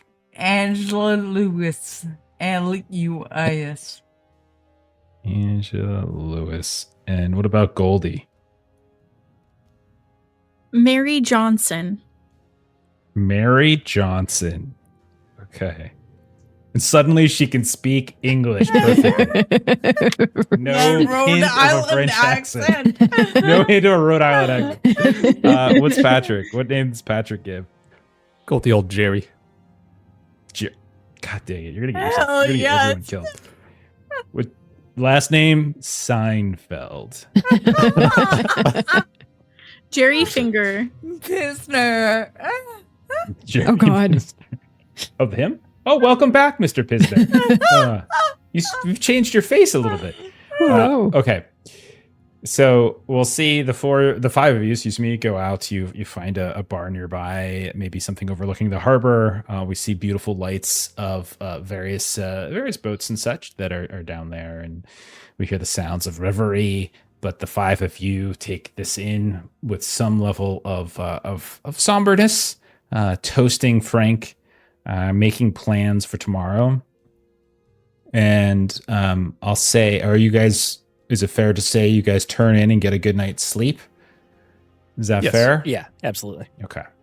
All right. So go ahead and if you need to, do your recovery for the night. As you do, in fact, get a good night's sleep. You do not seem to be attacked in the middle of the night. Just housekeeping, I continue to not recover because the major one. That is correct. Yeah, unfortunately, I'm just saying it out loud so it's clear for everybody. Everybody being me. Yeah, I'm still not up to full yet. I rolled a 1. And the rest of you gain +2. You don't roll. Nice. It's a nightly recovery. That's right. Okay, my bad. Rules, right? My bad. Yeah. Yep. We use the pulpa. Yeah. Okay. And I am back to full. Oh, look at you. As she gets up, an arm wall falls on her head. Like, oh no, Susan Warren. We already knew. All right. Morning comes. You have the day in Malta to do various things. We don't necessarily have to play every single scene out, but you're welcome to tell me what kinds of things you do. You would know that if you're planning to meet with Montgomery Nonaman, he wants you to meet at a cemetery the next day by noon. You're going to meet him at noon, but you're supposed to get there earlier, and you would. And the implication was, Patrick, that if you get there first, it's easier for him to find you than the other way around, because he warded you off the notion of like his guards and things like that. So he kind of gave you this impression that he wanted to kind of meet on the sly. So you have basically all day today and very little time the next day in the morning to do anything. So let's just go about. What does anybody have something that they're looking to do? And if so, what is it? I've got the idea of scouting the location a bit of the meeting point. See what's around, where it actually is. Okay. So that sounds great. So you head over to let's see, let me get the pronunciation right. Tabrashia Cemetery, which is over in Pieta, which is like a different section of like a little district sort of northwest. Everything is relatively within walking distance, so it's not like you have to do a ton of walking. And yeah, you head over there, you look around. It's an old cemetery, but it's a cemetery that looks to still be taking in, like, interning people. So it doesn't, even though it looks like it has some great age to it, it doesn't necessarily look like it is no longer being used. If you want to look around, you remember that he told you specifically the eastern terraces, the lower eastern terraces. As you wander about, you notice that there is the upper gate kind of leads through this central promenade up a hill to a very large tiered top to this, where there's this ruin of an old chapel, very old chapel that doesn't look to be in great condition. There are a series of tiers and terraces all throughout. There are many like hedges and various other kinds of like shrubberies and things that are kind of creating this like kind of weird maze-like feature to it. So from our perspective, like if you go to a cemetery near Arizona, it's this long, flat square. Like think of this more like a series of tiers, like on a hill, kind of shifting around. What would you be looking for? And then we'll see if a roll is necessary. What do you think? I'll read some of the grave stubs here and see what kind of names pop up. Okay. Okay. Are you spending a lot of time on this? Like not too long. Hours on this? Just a stroll through. I don't want to linger too long, just in case. Okay, give me a luck test. Then give me a singular luck test. While that is being rolled, I'm going to interrupt to welcome raiders. We just had 2 raids. Welcome, I'm Awesome. Chris Kidd, and welcome Brotherhood of the Dice. Welcome, both of you. That's awesome. It's great to have you. We're playing a little Call of Cthulhu. We're in Malta. It's 1937. Bad things are happening. There's a supernatural drug that is just like wrecking the world. All right. How'd you do, Patrick, on your luck? I failed the luck test. Okay. So if you're just casually walking around and not really putting a whole lot of time or attention into anything, yeah, nothing stands out to you. But you do notice, one thing you would notice is that if you head over to the Eastern Terrace, like he said, there does seem to be a significant amount of like these hedges and these large gravestones and statues and things that kind of you can find a place to hide. And so like it seems like a good place if you're trying to have a clandestine meeting and keep out of sight over anybody who's up on the hill by the chapel overlooking this area. This would be a good place to do it. But if you're not spending any particular time here, then that's all you would get. It's good to know. Okay. All right. So we'll say you head out. Did anyone go with him, or was that just something Patrick did Marie on his own? would have wanted to go with. Okay. Are you also doing a similar thing, or was there more that you're looking for? So she is looking specifically, like her suspicion is that maybe the wife is buried here. And so that's kind of what she's looking for. It's like a Mrs. Donovan. Okay. So if you're specifically looking around, how long are you taking on this? Like, do you think you're going to are you going to like ensure that you're systematically going through these different graves?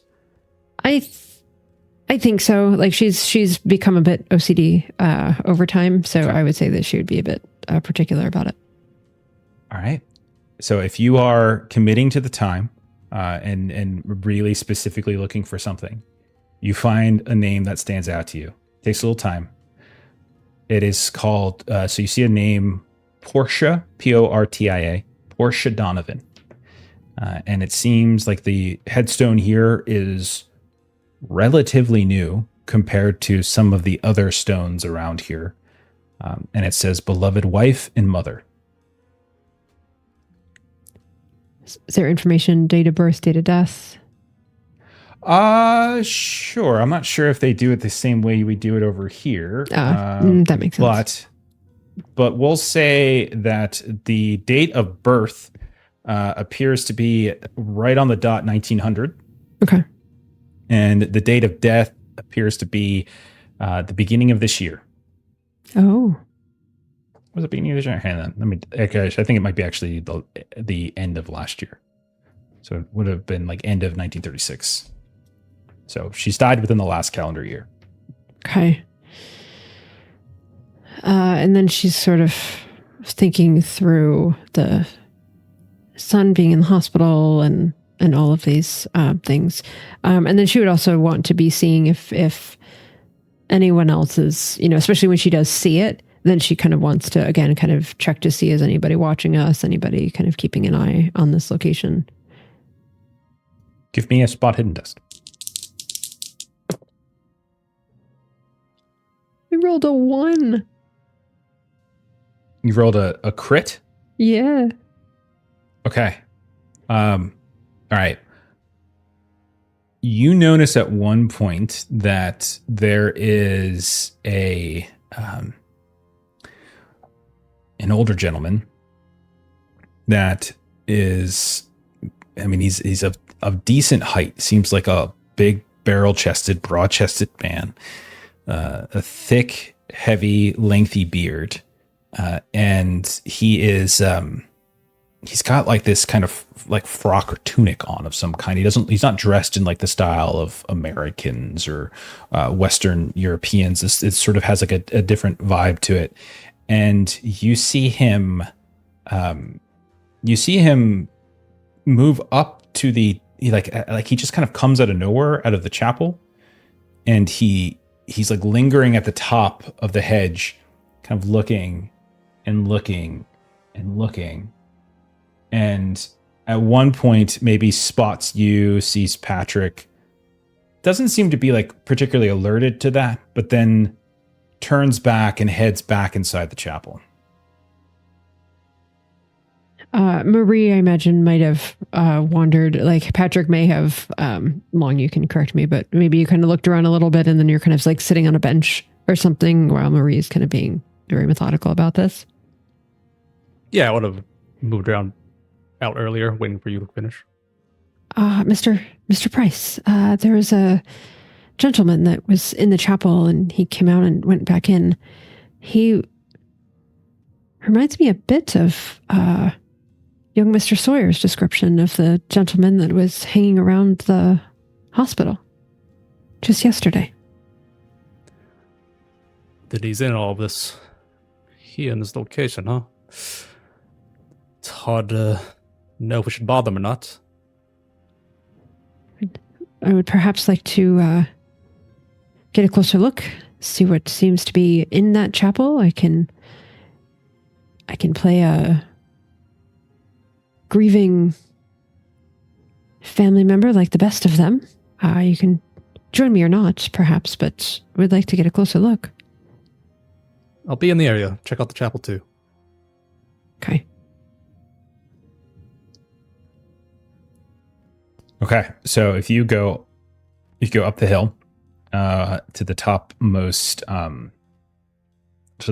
tier, the chapel itself is sort of circular base.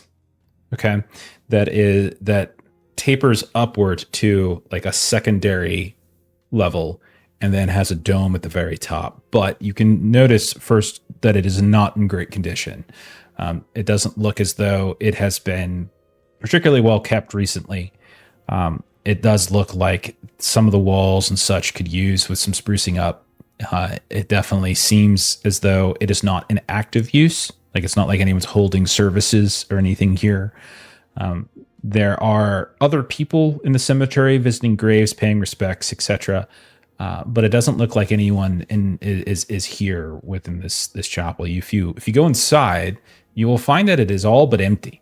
As you look around, and although you are certain the old man came in here, you look around this large circular open room. There's a couple other rooms that you kind of peek into. You listen for the sounds of footsteps, anything.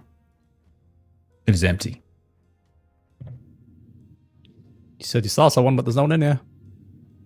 Indeed I did. And Marie wants to look around a little closer because we went up a hill, so she wants to kind of check out the ground, the walls, look if there's anything hidden, like a doorway or something. Okay. I'm going to roll over your critical, and I'm going to say that you find behind an altar in one of these rooms, the altar that is not currently in great condition, but it doesn't look as though it's been vandalized or anything like that. You do find a trapdoor that seems to be very obscured, and it looks almost identical to other slabs of stone. But when you get near to it, you notice that the seams between this little door and some of the slabs of stone seems to be a little bit bigger than you would expect, and it looks like the dust around it has been recently disturbed.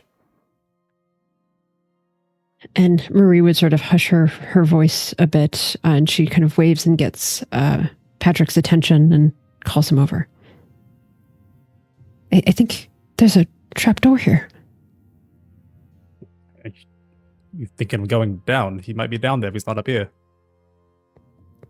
Well, indeed. Should we... Getting yourself to trouble already. We just got out of it. And she sort of like looks crestfallen a little bit because she was like excited that she found the hidden trapdoor. No, Mr. Price, you are right. We just barely escaped with our lives, and there are just the two of us here. And we haven't been able to procure any weapons. I suppose we should make note of this for our trip here tomorrow. At least we know of it now. And Marie will take Mr. Price's arm as we go back down the hill again. Okay. So we'll fade out of that scene then. The rest of you, the three of you, where would we find Goldie, Carmelita, Will? What are the three of you up to? Anyone have something in mind? Yeah, Will would like to do some shopping. I know that we may not have all our cash, so it might require like sending a telegram to Winston Rogers for more money or credit checks. I don't know, but he would try to replace some of our weapons. Okay. How about this? Give me a credit rating test. All right. My credit rating is 50. Come on, baby. That is a 90. Okay. You find difficulty purchasing like pistols anywhere. You find a handful, but they're kind of like collectors style of pistols. Like you find these little shops around the city. Maybe you're from the hotel kind of points you to some of these curio shops, but it's less about you're going to like a weapons store and you're more going to like an antique store or curio shop. And like there are these beautiful revolvers that were probably like dueling pistols or something like that. But they're very expensive and likely outside of your immediate affordability, unless you really wanted to dip down into your personal funds. You are able to find places where you can get things like knives and clubs and stuff like that. That's not issue whatsoever. But if you're looking for like pistols, that seems to be more difficult. Yeah, definitely don't want to dip too far into personal funds, especially for like dueling pistols. So yeah, I would just try to make sure that like we have a knife for everyone, essentially, like a small knife available. Sure. No problem. I mean, you're in a harbor. There's plenty of fishermen and such, and so you can kind of go around to different places. There's things like knives and fishing spears and stuff like that. What about like brass knuckles? Give me a luck test. Oh, I'm really lucky right now. That is a 76 over 25. Sticking to the knives. Brass knuckles. No brass knuckles. But if you wanted to get like some kind of basic club, or if you wanted to get knives, all of that kind of stuff is easily accessible. That's not a problem at all. All right. Getting knives for everyone. Okay. All right. Carmelita or Goldie, what are the two of you up to? Ash, go ahead if you had something. Okay. Go ahead. Rotary phones started to pick up in like the 1930s, right? Yeah. So her first like line of action would be to find like a phone book or something. Maybe downstairs in the lobby of the hotel, see if she can borrow a phone book. And see if she can find contact information because I think phone books in the 1930s had like a little bit more information than just phone numbers. At least that's what Google's telling me. But if not, I could instead go and do something else.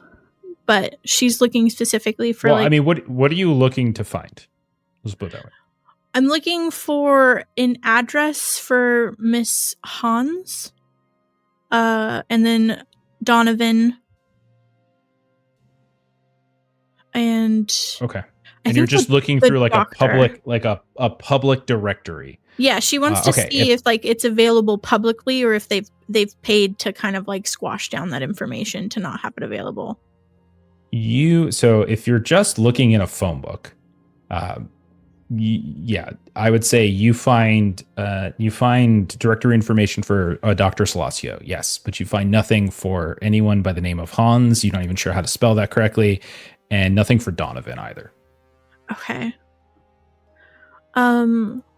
Then after that, she would probably want to look for like, I don't know, like a city directory or like a census record or something to see. Right. So there would be a city records office that you could potentially head into. Okay. There are also local libraries, newspaper archives. Those are probably common avenues of trying to acquire research about, but those are sort of two different things. So one of them would be taking you to a records office. One of them would be taking you more to like a library or a newspaper archive.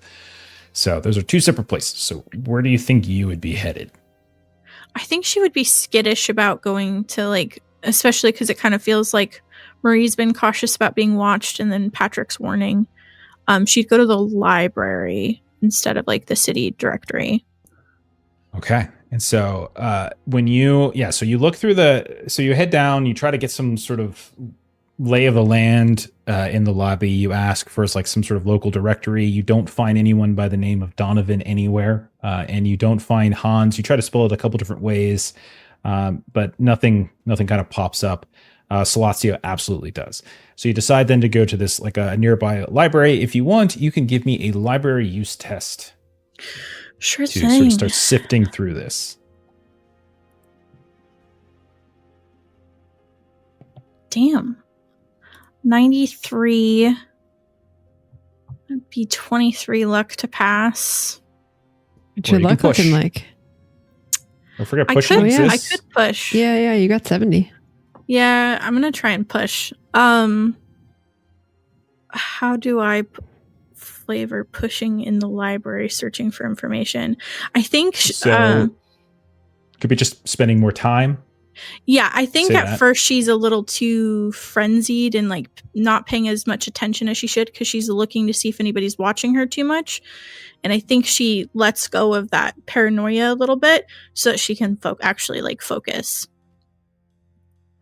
Okay. Which might bite me in the butt later, but we'll see. Oh, 74, so and I can't spend luck on a pushed. damn. Okay. So that's a fail. Okay, so what I'm going to say for you is like you're in this library, you're researching, you're trying to look up as much as you can about Donovan, and you are unable to find. It is a frustrating day for you. Like you spend all day here, and you find nothing.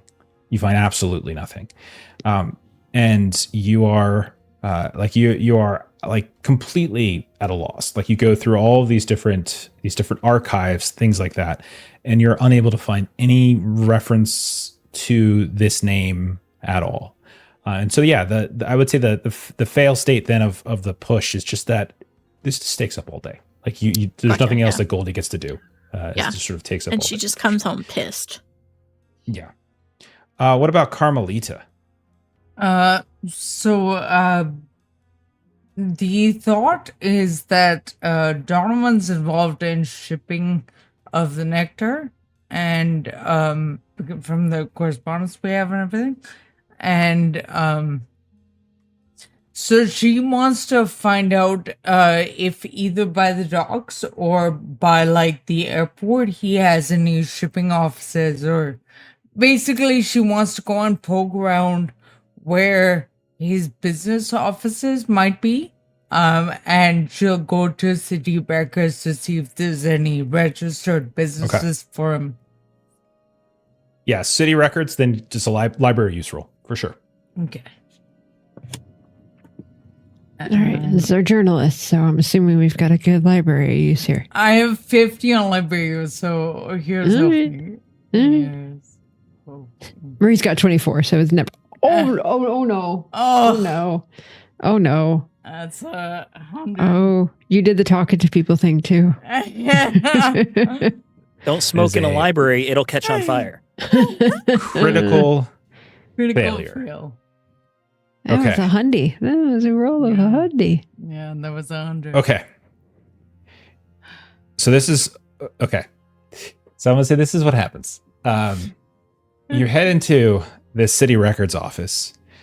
You ask about being able to go through some records, some property records, and things like that. And you start going through some things, and you more than once, maybe a city official will come over and ask if you need help with this, or do you need help with that? Do you need help with this? And you're regularly saying no. And then you come across some property in your paperwork where you finally see Montgomery, the Montgomery name pop up. So or excuse me, I should say Donovan name pop up. And you can see that there's quite a bit of property and paperwork that's popping up, like a townhouse, a yacht, right? A warehouse, all these types of things. And right as you're about to document this, you hear the sounds of of that city official right behind you. And they are staring at you with this sudden glare, and I'm sorry, we're going to have to close, and I'll go ahead and take these now. Good day to you, madam. Come back tomorrow. good day to you, madam, and takes them and starts walking away from you. Wait, hang on. Why? What did I do? Good day to you, madam. Do not make me call the police. I didn't even do anything. Reaches for like this phone that's on the counter. Like, madam, you are making a scene. Please now, this is a place of business. This is ridiculous. And she'll turn on her and leave. Okay. And you know that like they were coming around and looking over your shoulder, very friendly, maybe offered you like a cup of tea or something. And then suddenly when they look over your shoulder and they see the name Donovan, suddenly like that becomes an issue. But as you're leaving, you hear the sounds of like the dial, like that as like as the phone's coming, and like you hear a voice as if they're calling somebody, even though they said they weren't going to. So yeah. And unfortunately, all you vaguely got was a townhouse, you think, a yacht, and a warehouse. But you didn't get like a perfect like address. But you do know that at least those three things. Okay. But yeah, that's I'll tell you what, give me a luck test. I, like Will, am not particularly lucky right now. You got this. You just rolled You actually 100. start stalking You've that. got to like Dude, roll I low. roll for shit in this game. Okay. 16 though. Yay. Okay. I just need Would Mel you- to believe in me. Like that needs that. That's it. It's a hard luck test, right? It's a hard success. Yeah. All right. So there's 3 properties. I'll say before you're ushered out and someone calls about you, you were maybe able to get something slightly more specific about 2 of those 3 things. Would you rather want something more specific about a townhouse, a yacht, or a warehouse? Warehouse. So you know that if there was so the only thing you got was that it was basically on the southern harbor, because there are multiple harbors, and you know that his warehouse is located somewhere on the southern harbor. You were able to kind of catch a basic address that suggested which harbor it was at. Okay. You get one more, so you got a hard success. Yacht. Because I'm sticking with water. Yeah. You believe as you were ushered out that you saw right as like they nearly slammed the book shut on your fingers. You believe they might have the Elegance. You think that was the name of the yacht? It's the last thing you saw.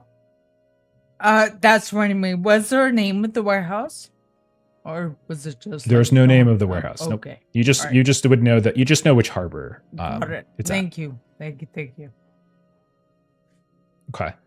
And I'll say that took, similar to Goldie, I'll say that took most of the day.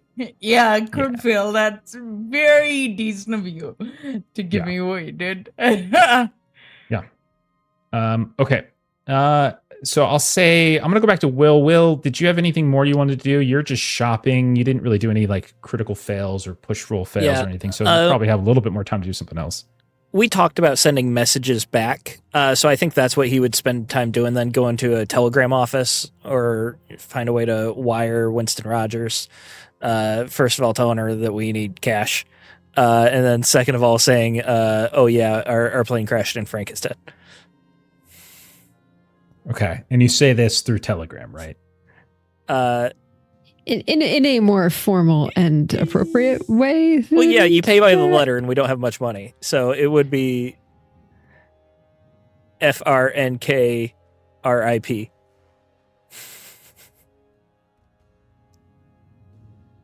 Okay. Like need cash gets full letters. That's in chat.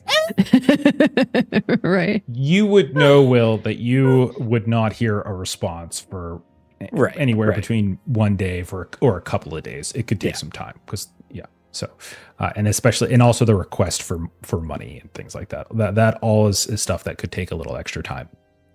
Okay. Didn't we have something closer, like a contact? Do we have actual contact information for Claire Duval from the European Operations Director? You could contact them, yes, if you like. But you are at a cemetery. Yeah, so just in case Steven didn't remember that we do have a don't play European Steven's contact. character for him, Melissa. I feel like he does just fine. There's going to be a point where Will's in the telegram office and he's like, hey, I have the contact information for Claire from... No, I'm just going to... Winston Rogers. He's going to tear that up, throw that away. All right. So what about Marie and Patrick? You guys spent maybe the first half of your day. I'll give you guys a second thing to do since you said you were going to spend all day there. So is there something else you wanted to do? Did you have anything, Murray? Because I dragged you here. Do you have something if I don't? I do if you don't. Yeah, go ahead. Okay, maybe look into that kid's story a bit of the fishing spot in the warehouse area that he got bit. If that's can be relevant information to follow up on. How would you want to go about trying to follow up on that? So what do you think you would do? Get some known locations of like nearby fishing spots by the hospital or possible like incident reports happening in the area. Maybe so yes, I guess what I'm asking is like, are you trying to find out more about the kid and where he was found? Are you trying to go to the police and try to ask about him or about any other incidents? Are you trying to go to the docks and ask? Oh yeah, I'm trying to go like docks? to the actual location and see what's going on there. I could certainly help you. I could charm some fishermen perhaps to share a tall tale with us. Okay. Yeah, certainly. Choice if they've seen something. All right. Sure. So give me a charm test, and then one of you give me a luck test. Oh dear. I'll do the luck. Do you want to do the luck? Yeah. Yeah, that's fine. Do you have any charm? It's really Does Patrick get some have more I mean, charm? a little bit, but it's probably not as good as yours. Yeah. I really should think about getting more luck. I've got plenty. 87. I failed. Okay. Fail on the luck. Success on the charm, 69 under 84. Okay. Regular success? Yeah, it would be quite a bit of... 69 is so nice. It's nice. It's okay, not let me do hard. some math. So I would need to get it to 42. You don't have to spend don't go nuts. Don't deplete all your luck. You're crazy. Just push it instead. Actually. You could do that. Actually. You could do that. Oh man, I have a real bad feeling about this, but we're playing a game, so I'm going to do it. Do it. You have 84 charm. I feel like if you have like above 50, like... All right. Okay. I rolled a 49, which means that I would only have to spend 7 Can't luck. spend luck to on a get the hard. push. Yeah. Oh, Can't son of a spend luck bitch. on a push. All right. Well, I still passed anyway. At least I didn't fail. Okay. All right. So you pass. This is what I'll say. Like, because you failed the luck test, because it wasn't like a particularly great roll. Like, after your time at the cemetery, you guys go down to the harbor and you start asking around, and this takes all day.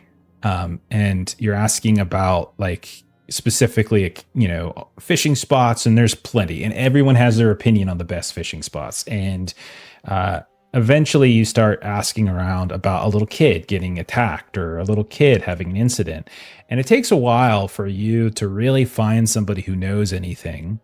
And maybe sometimes it's like a language issue. Other times it's a knowledge issue. Some people just don't want to talk to you.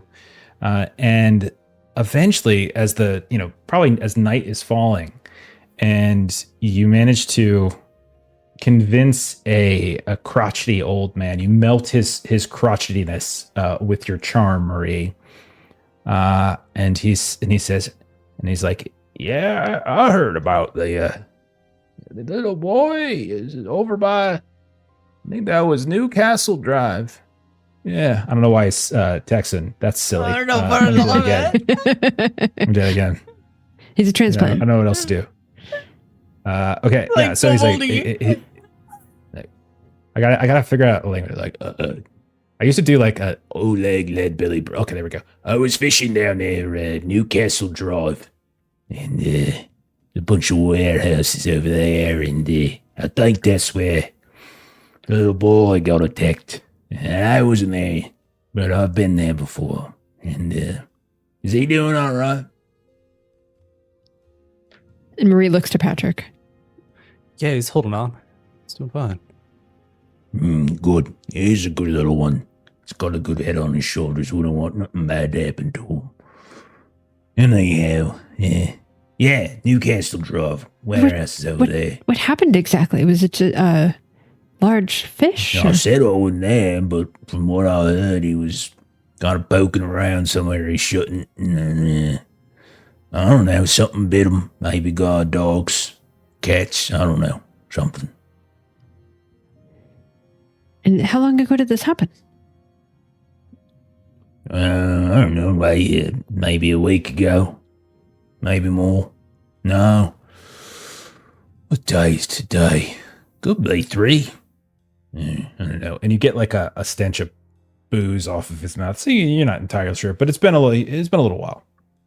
And Patrick, you would recognize that like his wounds, like he had bite wounds and scars, but like they were healed or healing. So you would think it wasn't like in the last few days.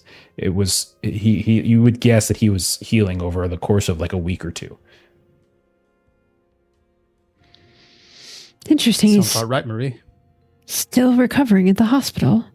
Thought he would have been released by now, perhaps, but thank you, good sir.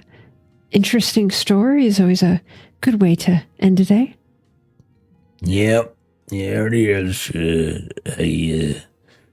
it is. No one else is a good way to end a day. What's that? Wetting the whistle. Yes, I agree with you on that. So, you're buying? Oh, indeed. Yes, of course. So you find a local watering hole, you buy him a beer or 2, and then you're able to extricate yourself from that situation. And then we'll say, this guy a beer help her extricate herself. I feel like she'd be locked in for quite some time. Yeah, I would imagine he was already have some drinks, so just giving him one more.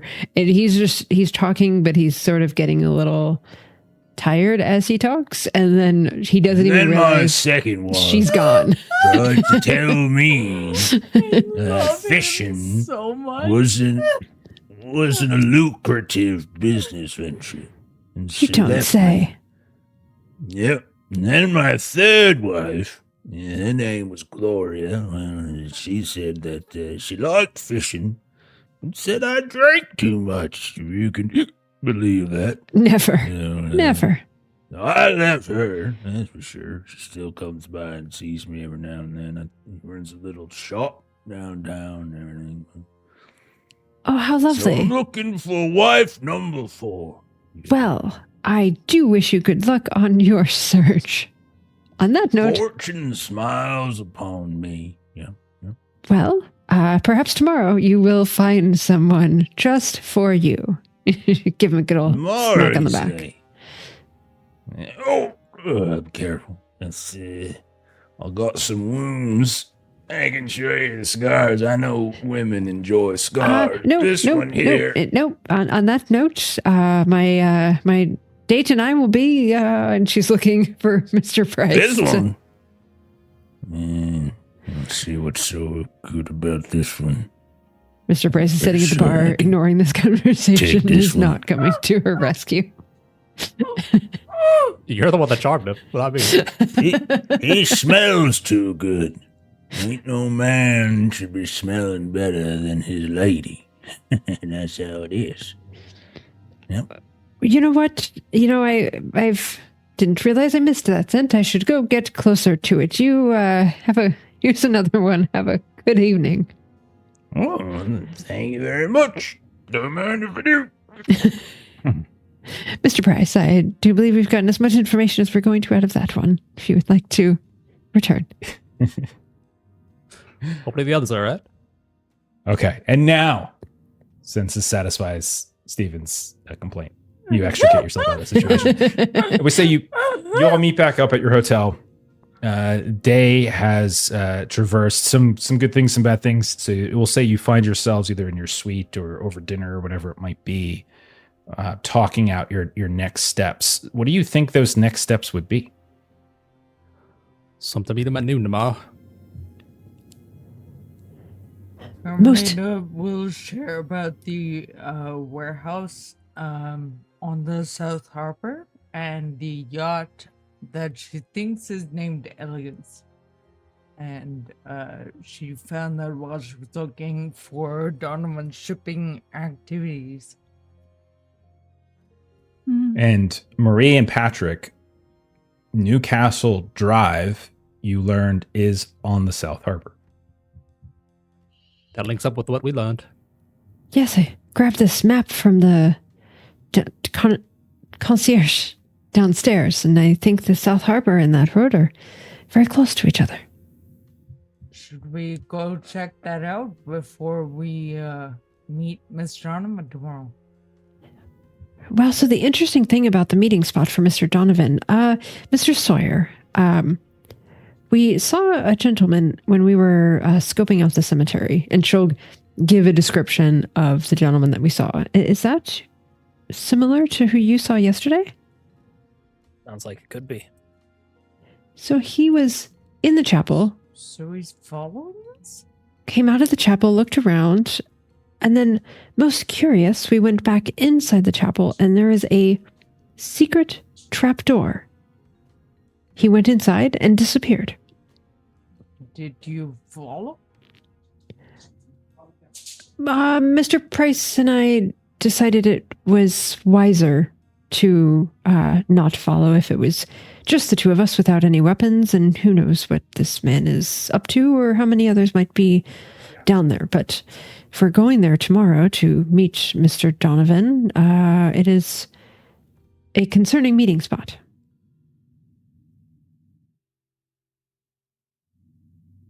Especially with the lack of weapons, seeing as we lost all of our weapons at sea. I see. Gonna find more guns around here, but I got a Seach blade. It's better than nothing. Ooh, Mr. Sawyer, you've been busy today. Thank you for this. I think we shouldn't antagonize Donovan yet. Going to his warehouse and his yacht, we may feel like crossing a couple lines that may damage any potential negotiations we'd have later in the afternoon. I just want to see what's out there. I don't want to get involved or anything. Going out there is getting involved. By his property, who knows who's out there? I'll say it. I think we should hear what he has to say first, because we may not want to... If Donovan wants out, there's no reason I see that we couldn't help him. We want to break up this network. Why do we trust... I mean... I'm not saying we trust him. Trust him so blindly. I'm not saying we trust him, but if he wants out, we want this network broken up. It doesn't have to end with him dying.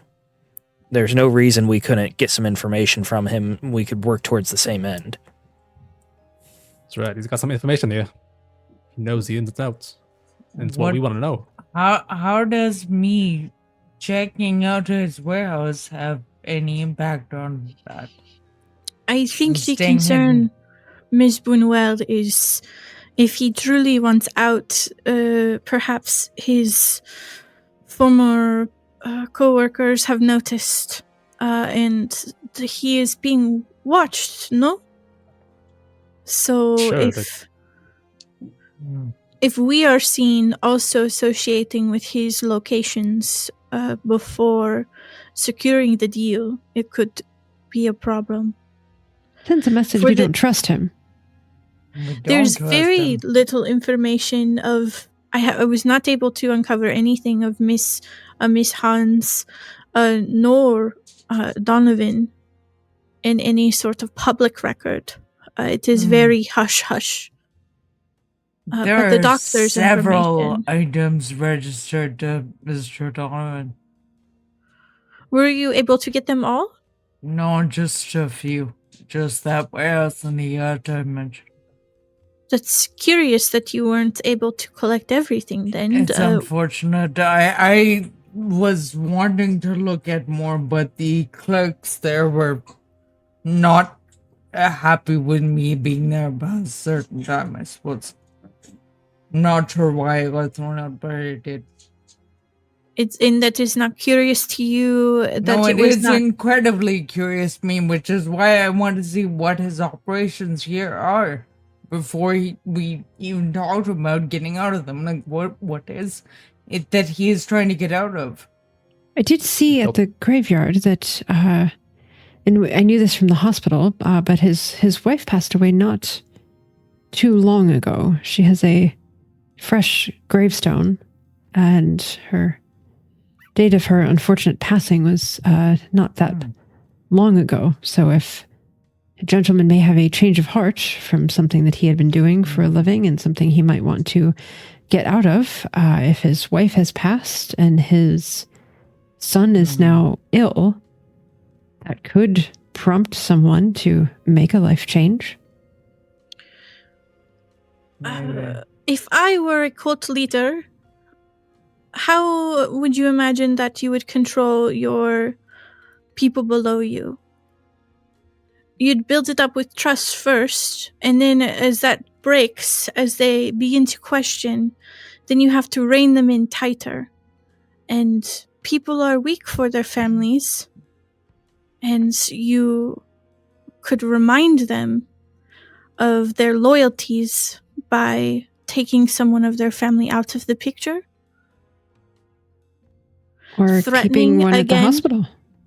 Exactly.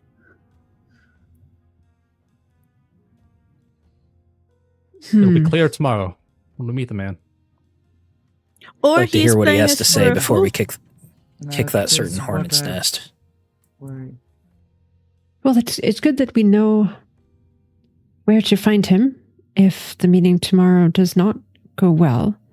I agree with you, Miss Buñuel. I do not trust the man. We keep just about everyone at an arm's length these days. But perhaps we don't let him know yet that we don't trust him. We could take care of some things in the morning, but we are on a tight time frame if we want to get there early. And I would like to keep an eye on that chapel as well. So I might want to get there very early, see the comings and goings of that chapel. I also think it is important for us to ensure that we are not followed.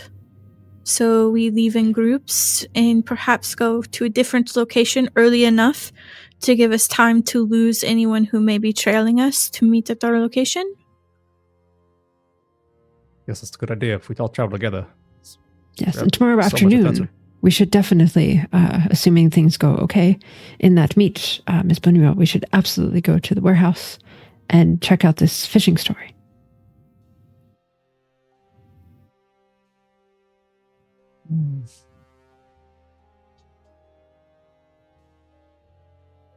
All right, is that it for the night then? Tonight, because it seems like nobody else. Everybody feels like it might jeopardize the work we're doing enough that if I were to get to court, which I will try not to, but we may have egg on our face tomorrow if this meetup does not go well and more information could have been useful. I worry that I worry about going in with only half the information. That is my concern. The way I see it, the half of the information we don't have is not related to Donovan, but it's this Miss Hahn. That's the real question mark. We know nothing about her. Well, and this, doctor, perhaps, and the Maltese Cross Order. Why are they following us? Why are they involved? I don't think they are following us. I think they're interested in Donovan. Whoever that is. I agree. But why? Well, and if he does want out, we should certainly know more about whoever is keeping an eye on him, because that will be keeping an eye on us soon enough. I think you're right, Miss Finn. I think this probably has to do with Donovan's family in some way. I'm not sure how, but perhaps that is what contributed to a change of heart. When we went to Bangkok, we were eager to get in and kick all the hornets' nests, as it were, and a lot of very terrible things happened. So I have, over time, become much more conservative in going to a new place and taking things one step at a time.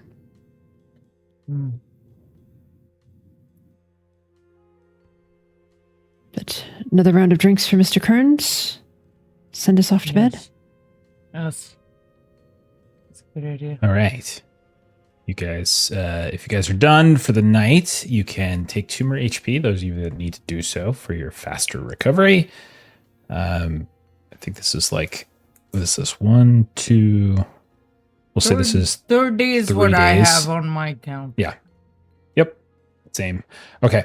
Morning comes. There's really not a whole, if you're going to get there early and do anything, there's not a whole lot of time to do much of anything. But if there's something quick that you had an idea for, you could throw that out there. Don't think so. Okay. All right. So if you arrive early, you get to the cemetery. Again, it's not that far. It's kind of northwest of where you're staying. And so you manage to get all the way over there. Those of you who didn't see before, again, it's there's a large, there's kind of like a large gate that opens up down a path that eventually leads to this kind of central promenade with a big old sort of chapel that's in not the greatest repair, but it is nonetheless kind of a central feature. There are all sorts of hedges and retaining walls and terraces spread about in this. It's not sprawling in a horizontal sense, but it is very vertical. So there's and the sort of that central promenade where the chapel is. You can get a really good look at many of these different terraces, the upper terraces and the lower terraces. But you also notice that there are all sorts of these kind of mausoleums and large these kind of grotesque looking gravestones. Also these some small shrubs and hedges that seems to block quite a bit of your eye line. But you do look around, and if Marie wanted to, she could easily show you also the little trap door. Marie, looking about, and you don't see anyone you don't get a sense that anyone's in here or has noticed this or kind of come and gone in any particular way. But all of you are here early. Walk me through exactly how you want to handle this. Do you just want to go down to the Eastern Terrace and meet him there and kind of wait for him? Or were you guys thinking of doing something a little bit more complicated than that? Probably all not waiting in the same spot. Maybe dispersed throughout the cemetery. And I be the first one there. Okay. If anyone's opposed to that. No, that makes sense. He's the one you talk to. I think Will would want to be fairly dispersed, like you said, but he'd want to be towards the cemetery, not outside it. He'd want to be closer to the action rather than away. Goldie would definitely be set up somewhere with her drawing supplies. Maybe she had probably purchased some new ones, but she's set up to where she looks like she's sketching some of the headstones and whatnot. In the scenery nearby kind of thing, but she's using that opportunity to pretend like she's observing her subject to keep her head on a watch. And I would say Marie would set herself up so that she can see the door to the chapel. So that would be kind of what she's keeping her eyes closest on. Okay. You would not be able to see the door to the chapel, unless you were on that uppermost tier, which is not where you were supposed to meet him. So that's a choice you have to make. Okay. I would like to be... Okay. I want to be where I'm supposed to be, but that's where I'm facing, if that makes sense. Like that direction. Okay. Will or Carmelita, like, so Will, you're nearby Patrick, like you're an eye line of Patrick, but not necessarily like, exactly. So like, are you meeting around? Yeah. So like, Patrick, are you like standing by Portia's grave that Marie was able to find? Yeah, if that's where the meeting spot is, in the hedges. Okay. And he did imply that like this wasn't a meeting just between the two of you. Just so right. Like the implication. Yeah, those are around. So yeah. Okay. And what about Carmelita? Like, does Carmelita want to call out a specific location? She's with Patrick. Okay. All right. So we see Patrick and Carmelita standing near the grave. Will, same terrace, but just a little further away. Goldie, you've set yourself up maybe on the next, like the upper terrace or something. Do you think, or what do you think? Yeah, why not? If everyone else is mostly down below, she'll kind of get a higher view to watch for anybody watching. All right. Everybody go ahead and roll spot hidden. Goldie, you can do so with a bonus die then. Whenever I roll spot hidden, I miss Pastor Wood. Everybody but Will can roll a spot hidden.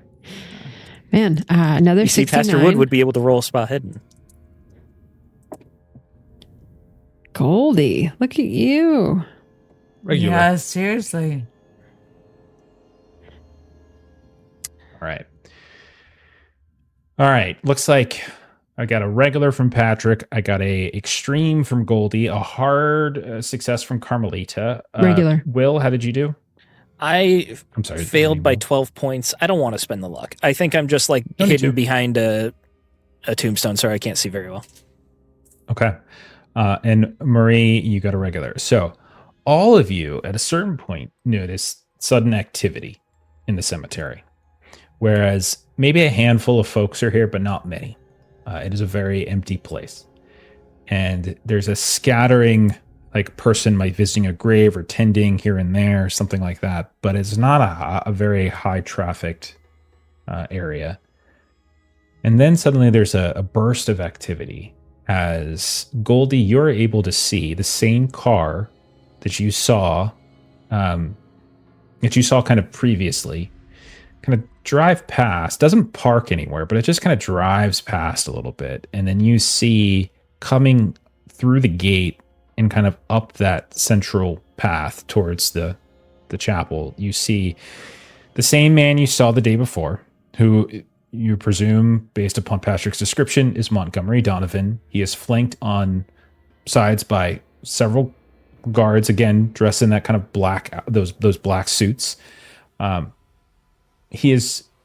all kind of working their way up towards the chapel itself, and you can see all of this. And so Carmelita, you would be able to see some of the group. You can kind of count numbers, and you see it looks like he's got 4 guards with him coming right up.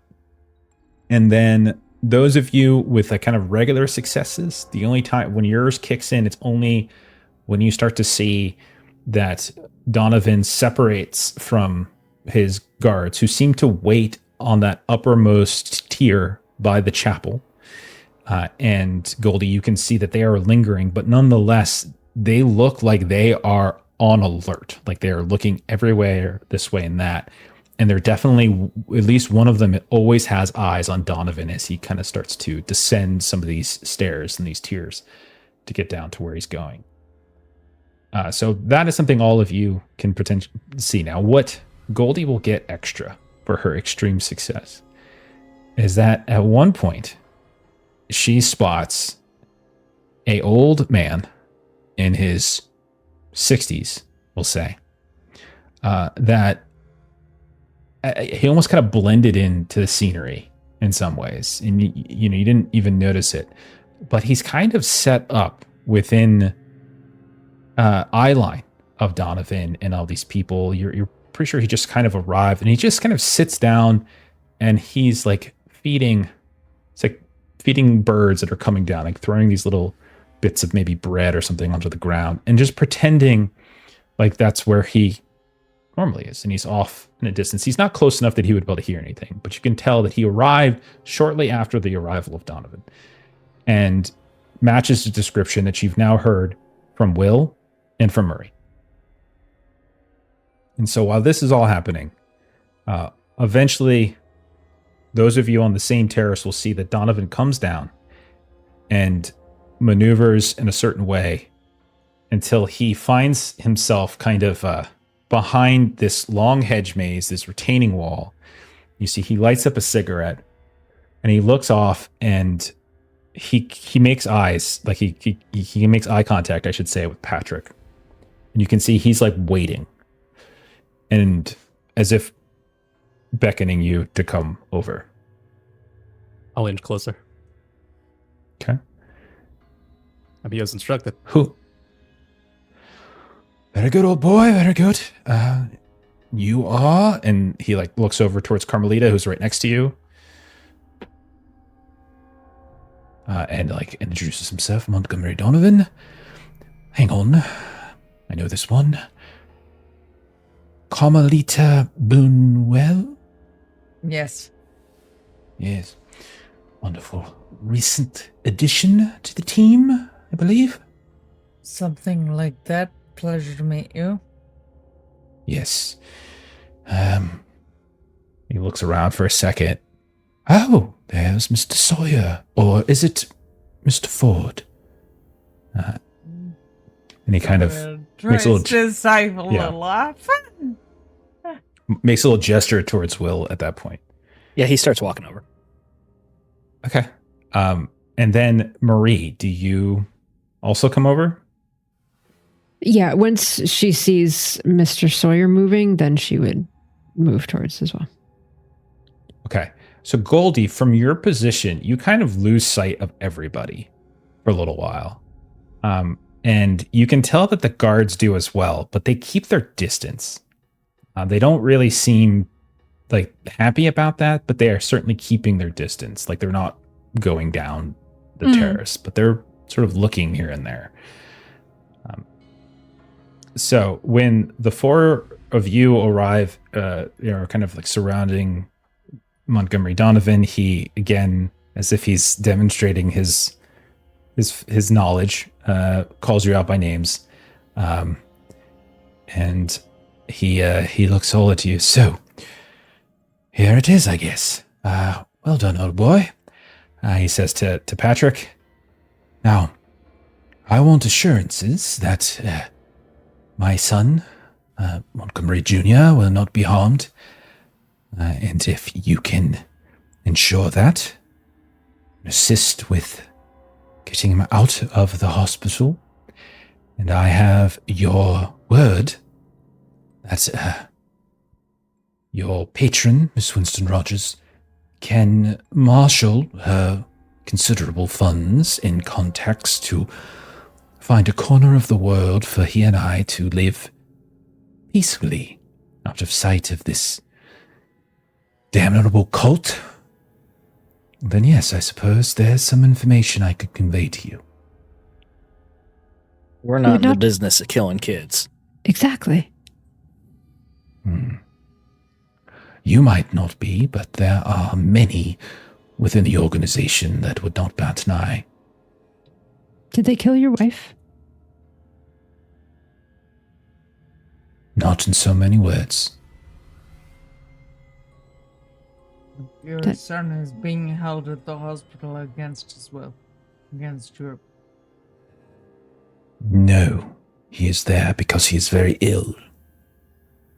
Now, I'm not answering any questions until I have assurances that you, your patron, can get myself and my son out of Malta and off the map, never to be found again. I don't want to look over my shoulder. I don't want to be even within a hair's breadth of these people. Whatever it is that you have to do, whether it's new identities, new bank accounts, new locales, whatever it might be. She's capable of all that. And as far as I can see, I know she's capable. I want an assurance that she will do such a thing. If we tell her it's necessary, she will. You have a word for it. We'll get you out of here.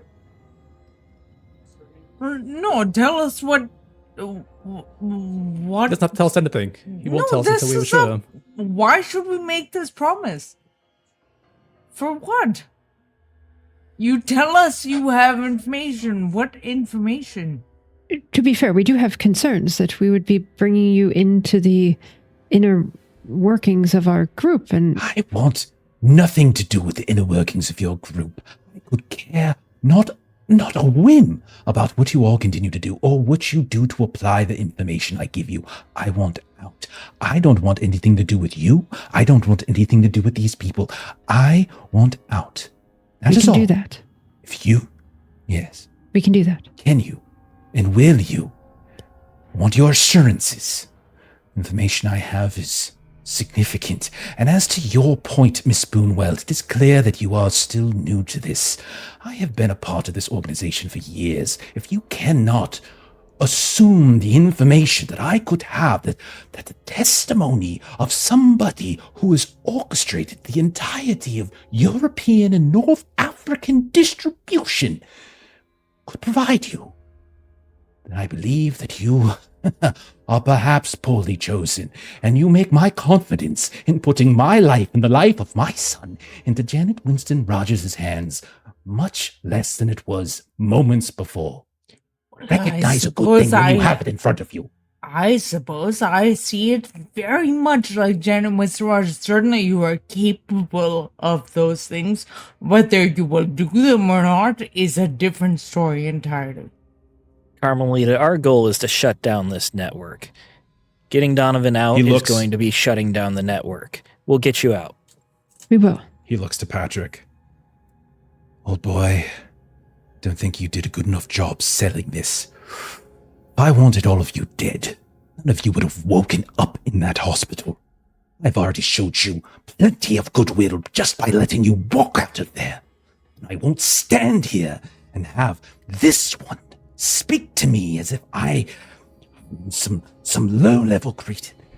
Now, promises, now, or I walk. I said we're getting you out. My word is my bond.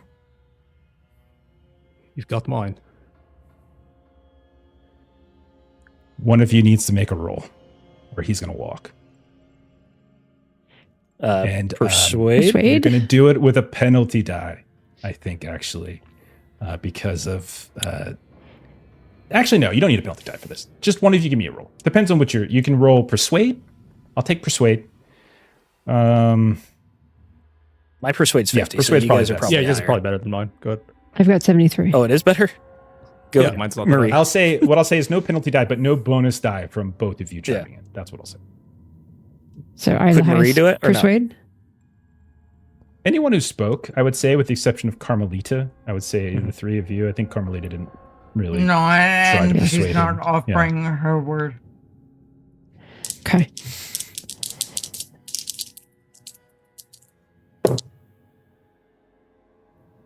Okay. I rolled a 61 under 73.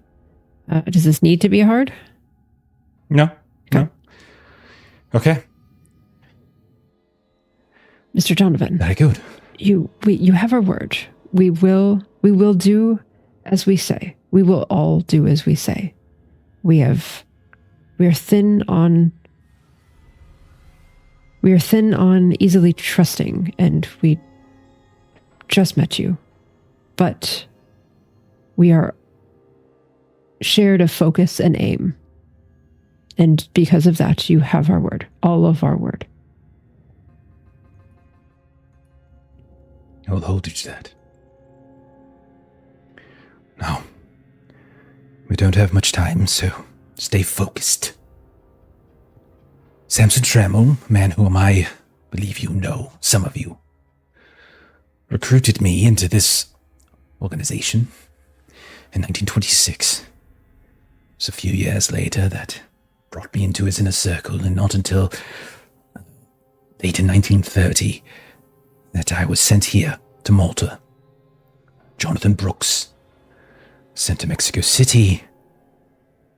Both of us were tasked with setting up a nectar distribution center. Malta was to be the focal point for Europe, North Africa, whereas Mexico City was to do the same for Central and South America.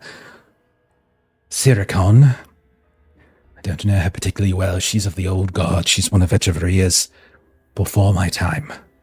But I know that she took root in Bangkok. I don't know much about her organization. I do know that although you might have caused some trouble in these locales, it's only Mexico City that seems to have ceased production. Now, I trust you all understand the nature of nectar, yes? Yes. Yes, it varies slightly by location. The compositions themselves, yes, of course. What I mean is its production. The fonts, yes? Yes. You understand the fonts? We have one here. In a warehouse below a warehouse that I own. Southern Harbor. It is producing at a rate that far exceeds the production of Los Angeles, of Bangkok, and even Mexico City. Not that Brooks was particularly focused. He became obsessed. He took his eye off the ball, you see, started looking after greater truths or whatever it might be. Siricon as well, hiding away on her island, collecting her tomes. They were looking for something more to it. But these fonts, you see, they produce this nectar from their very mouths. It's saliva, you see, where they originate from. Could not tell you our mouth is in the ceiling of a catacomb, a tunnel beneath the warehouse itself. I don't have any earthly idea how it actually works. I don't know where that bile comes from exactly, or where the sacrifices it consumes go. I believe that the creature, the entity, the god, whatever you want to call it as, the thing with 1,000 mouths, I believe it is somewhere here, on this earth. Not Valletta, not Malta, but here. And somehow, it is slumbering beneath some sort of mountain. I don't know where. I've heard it called Brooks, Jonathan, the Devouring Mountain. Don't know. But I know that if you all wanted to stop proliferation of this substance, you are going about it in a terrible way. Yes, you burst down the home of Samson Tremel, but all you've done is replace Tremel with Walker, and he has contacted me even recently, and all you have done in Bangkok is place the level-headed Siricon with a mad dog. And so production continues, and it will continue. These mouths will open, 1,000 of them, hundreds of them, perhaps even more. There's more you need to do. Anyhow, I can help you with this.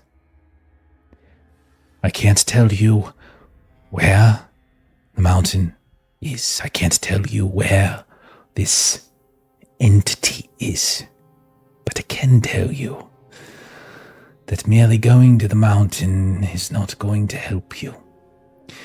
Tremel used to tell me that it dwells in a place that is inaccessible most of the time.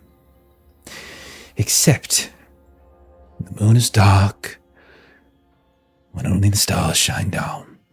A moonless night specifically. Now, I have in my possession a rite, a ritual, a spell, if you wish to call it that can hide the very moon from the sky, you see. And if done in this place, the very mountain itself, there, through that flex, you'll be able to find the body of this creature. I know not how to kill it. That is up to you. I know not the name of the mountain, but I know the means with which to access it. Is that sufficient knowledge for you, Miss Buñuel? Or do I need more? That'll be enough. We already know how to kill it. We think we know where the mountain is as well. Wonderful. Now, the problem is that this knowledge is in my office beneath the warehouse. And while I might own this very plot of land, my underlings seek to take it out from under me.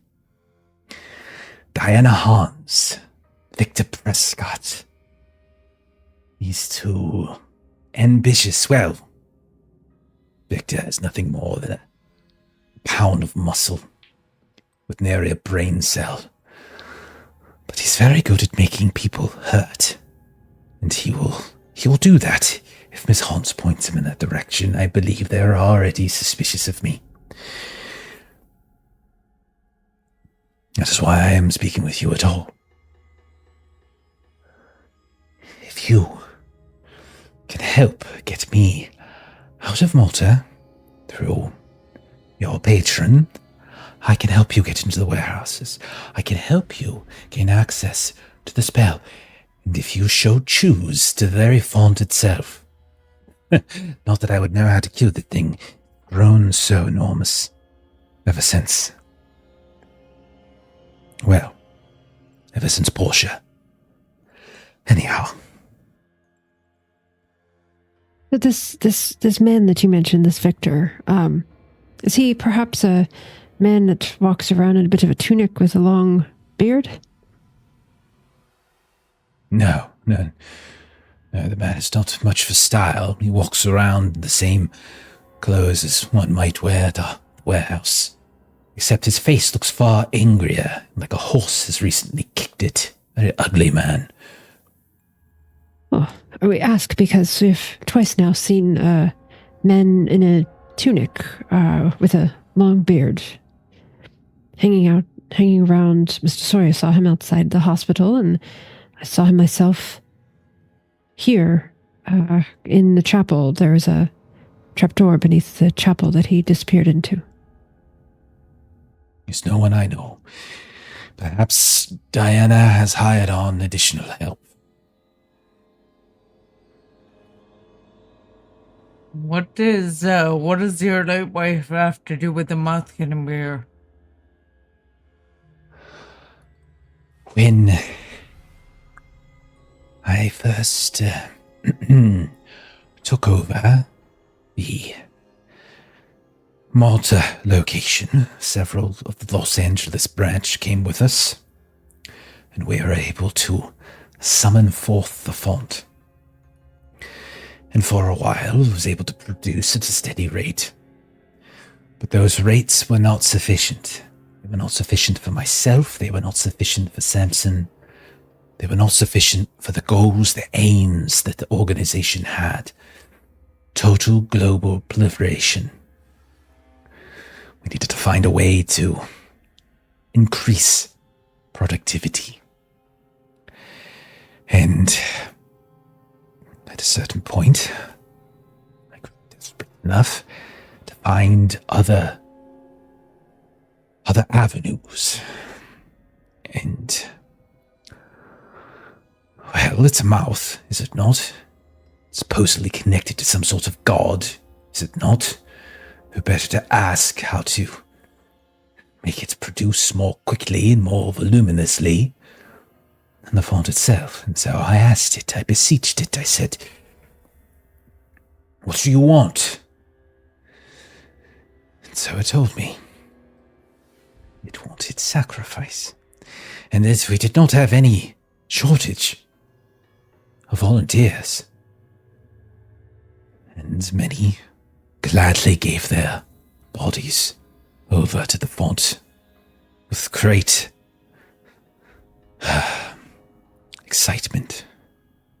The faith, if you call it faith. But that was not enough. It helped here and there, small, minuscule spike.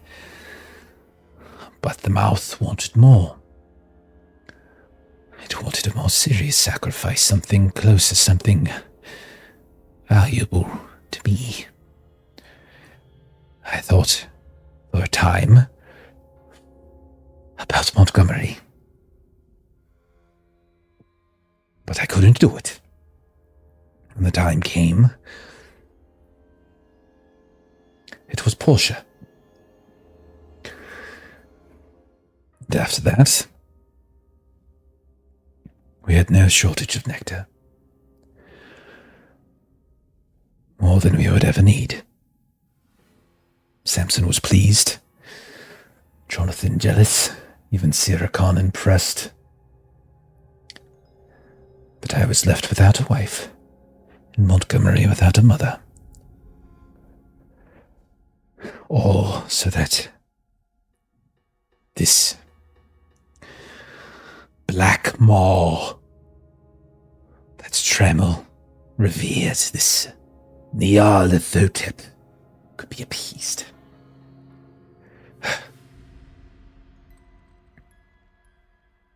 So that is what my late wife has to do with it. She was the very sacrifice needed to increase production. But now, production has started to dip.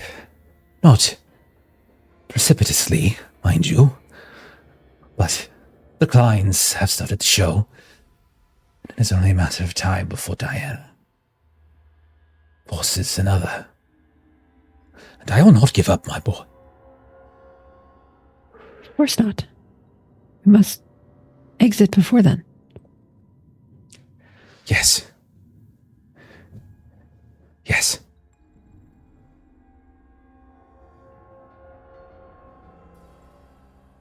So we must lose control over Hans and Prescott. Why can't you resolve this power struggle on your own? They know. Diana does, at least. They know that I am not devout. Not like she is. Not like those who work at the warehouse, or... She knows. Besides that, you were there, Mr. Price. You saw my son, did you not? He's not himself. He's sick. We've tried everything. Medicine. Nectar. I even give that Solazzo fella. I found a ritual. A rite. Even that is not doing anything. I think he's getting sicker.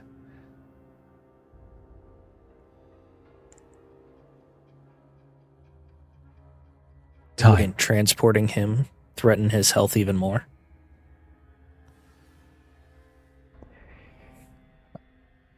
Roll a psychology test, Will. I can do that. And honestly, any of you can. Any of the four of you can. Okay. Psychology is 60. I rolled a 56. 1 second. 46 under 77. Just a moment. Okay. Willing to spend luck if hard would help, and no one else rolls well. Not really. We got 2 successes, right? Yay. The 2 of you so far? Three now Yeah, with Carmelita. 62 under 70. Okay. Nice. You definitely think he's holding something back. And specifically, he seems to be holding something back in regards to his son's sickness. And so when you ask the question about like moving him, he kind of evades and sort of looks back up towards the top of the chapel to see if anyone's watching. Like you can definitely tell that he's hiding something, that there's something he's withholding. Winston Rogers controls one of the largest pharmaceutical companies in the world. She has access to some of the best medicine possible. We'll need to know what's wrong with your son if we want to be able to provide you with that health care wherever we set you up. Yes. I know. But I don't think that Monty's illness is one that can be cured by conventional medicines. I think the font itself has made him ill. I think it's killing him. And I think it's doing so because it's trying to urge me to sacrifice him.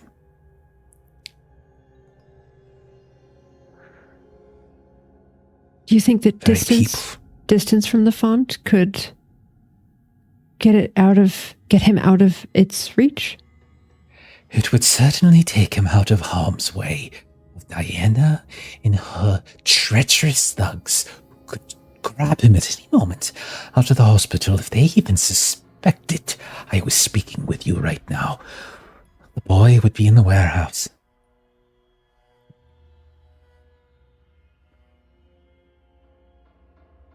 We need to get Monty out of the hospital. We need to do something to destroy the warehouse. And get rid of Diana and Prescott so that that power vacuum doesn't. I think it's safe to say that both Hans and Prescott know we're here and know why we're here. How do you spell Hans, by the way? He looks at you with like the most bizarre look on his face. H-A-N-T-Z.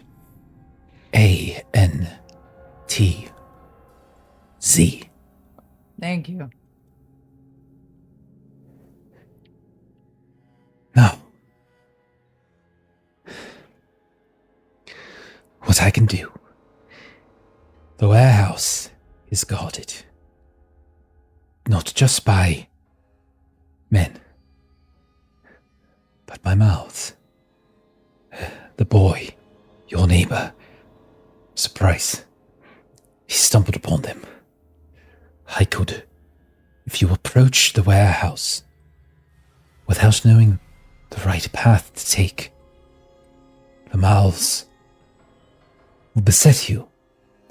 They will grab you, they will bite you, and they will scream, and every guard within shouting distance will open fire on you. But I know how to get there, and I know the proper path, and most of all, I own the fucking warehouse. I still hold some sway. Both Hans and Prescott are inside the warehouse. You said the devout are the ones who stay there the most? They live there, the two of them. They don't trust to be absent from it for even a moment. Diana, however, has to make her rounds.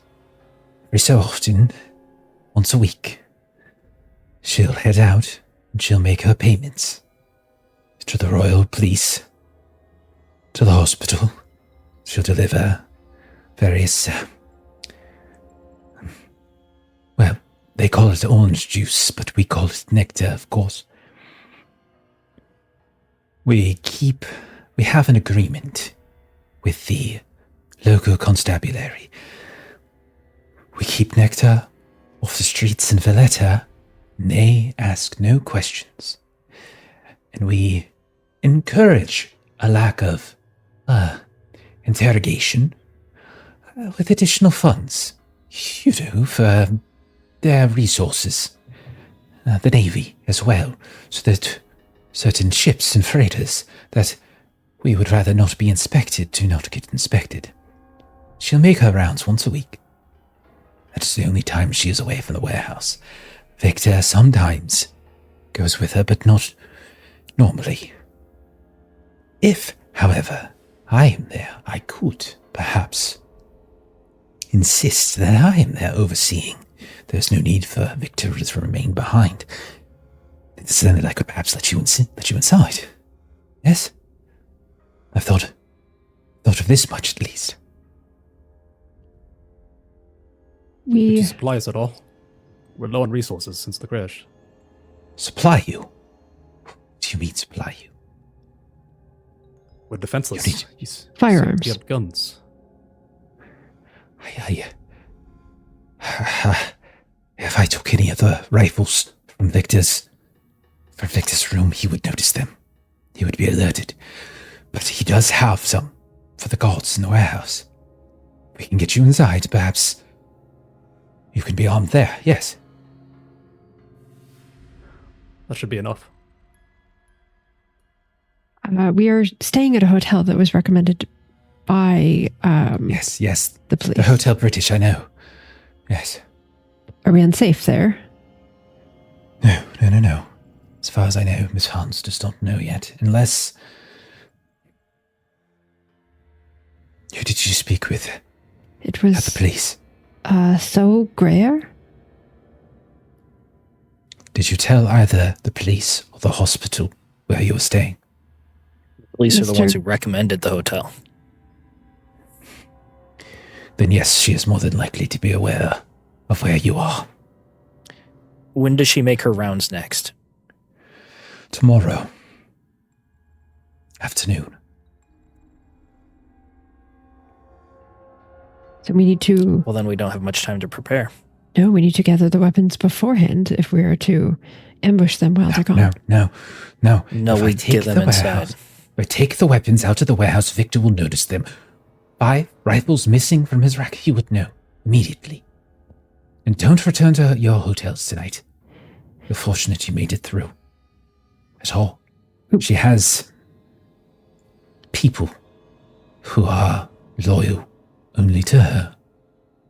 She has been marshalling her own forces these past months, waiting for her opportunity. How many are in the warehouse?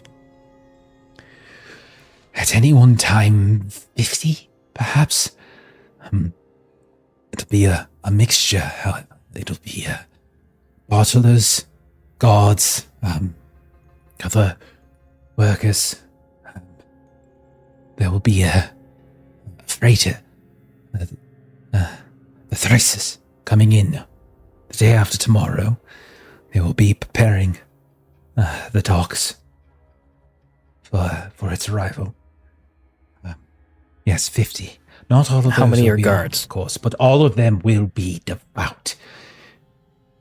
Have at least a dozen, if not more. Depends. So tomorrow, we will try to get if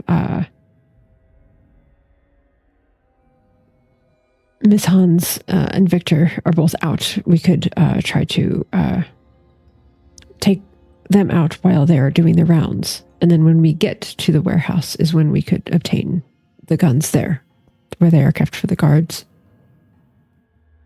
You see this evil grin comes on his face when you mention taking out Diana and Victor.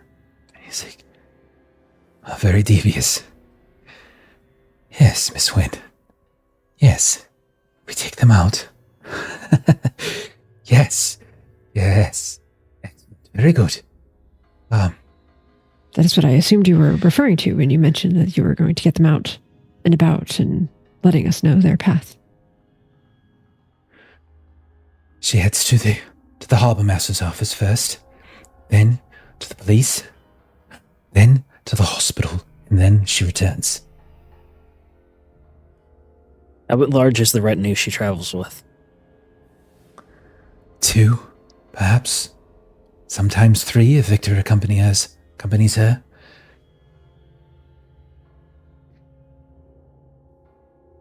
I should have mentioned earlier when I was speaking of the man that seems to be around us. Is there any meaning to, and she'll kind of describe the cross that he had on him? It's a Maltese cross. It is everywhere. Find a gravestone, you will find it. And you have. You've seen him literally everywhere. Okay. He's devout. I cannot. If it's one of Diana's old, no, that is not her style. She likes them young, powerful, easy to manipulate. Is Prescott loyal to Hans? Very much so.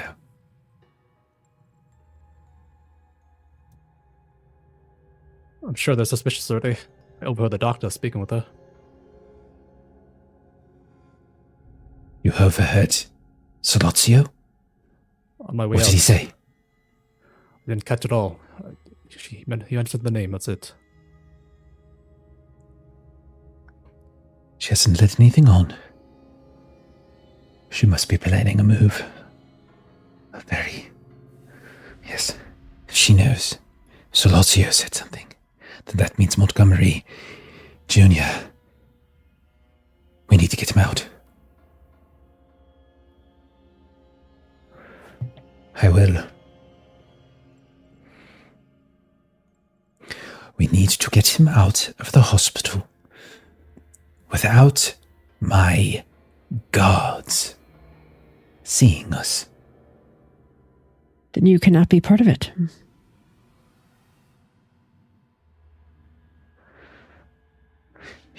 You will get him out when I am not there. Yes, that could work. Yes. This all has to happen at the same time. Any wind, information. If Diana learns that Montgomery has been taken out of the hospital, she would immediately know that I am doing something.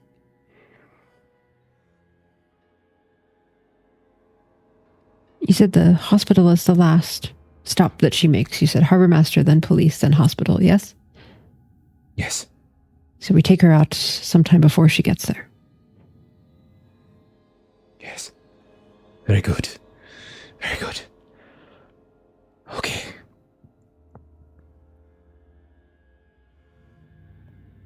So We'll have he to be looks at the back up harbor. again. What was that? It will have to be at the harbor. That's where the guns are. I don't think we're going to get the guns until after. I think we're going to have to take them out with whatever weapons we have. Unless I misunderstood, going into the warehouse is going to be quite a daunting task.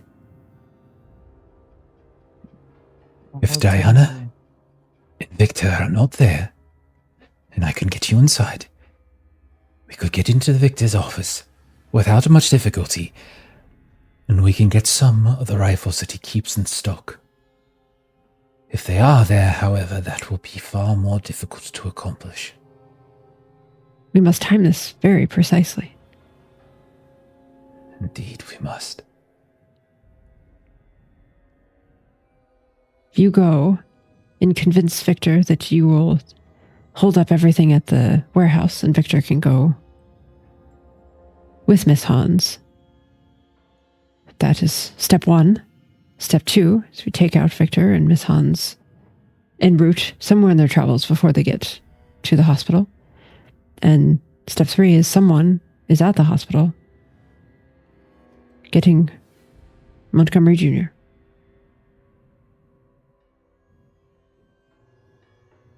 It's can work.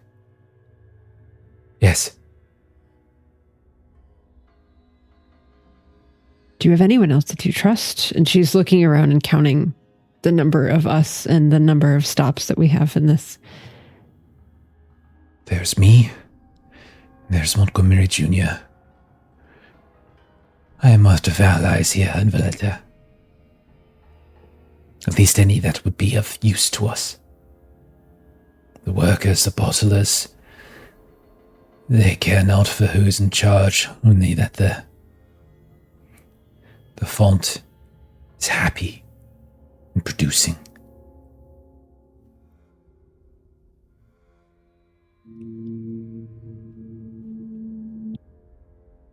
And understand correctly, you know how to get us to this source that makes these fonts produce. And if we kill that source, if we destroy that source, if we sever the connection somehow, which we have a ritual to do, we don't need to destroy the font here and now. I think the priority should be getting the ritual to reveal that source out of your office, and then getting you and Montgomery out. There's no reason to push our luck with Hans and Prescott.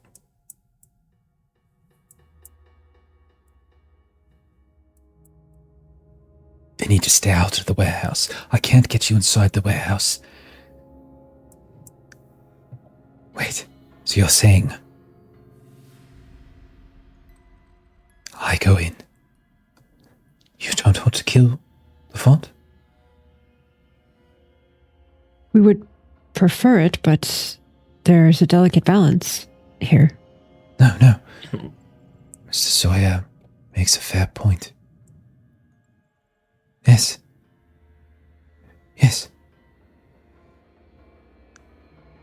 Tomorrow night, we meet here again. I will bring the right, and you will bring Montgomery Jr. Yes? That can be done. Can you trust Diana not to make a move in the meantime, since she knows about you? No. Dr. Salazio turning is a significant change. If he has turned informant, if he has told her about our meeting, Mr. Price, then that means she is aware that all of you are here, and she hasn't moved on you yet, which is curious, which means that she is planning something. The question is what? Then maybe it's better for you to get your son out if we all show up at the hospital. Suspect something. We need that right. He knows what it is. It's in the warehouse in his office. If I take Montgomery Jr. out of here, out of the hospital, I would be shot trying to get back onto the warehouse grounds. Someone else needs to go into the hospital. That you carry too many individuals with you. We like would just Marie said, do it at a time. The timing is going to be important. Yes. I suggest, Patrick, you know that wing fairly well. You were wandering around in there. You take someone else and you get the child out of the hospital the same time that we go into the warehouse while Prescott and Hans are doing their rounds and we get the right out of the warehouse. We got 2 chances to get it right, no matter what. Your son is going to be the lesser of Hans' priorities. We'll get him out at the very least. He nods. Goldie, you see his guards are, one of them is like, turns to the other and it just says, "It takes so damn blasted long. I'll go get him."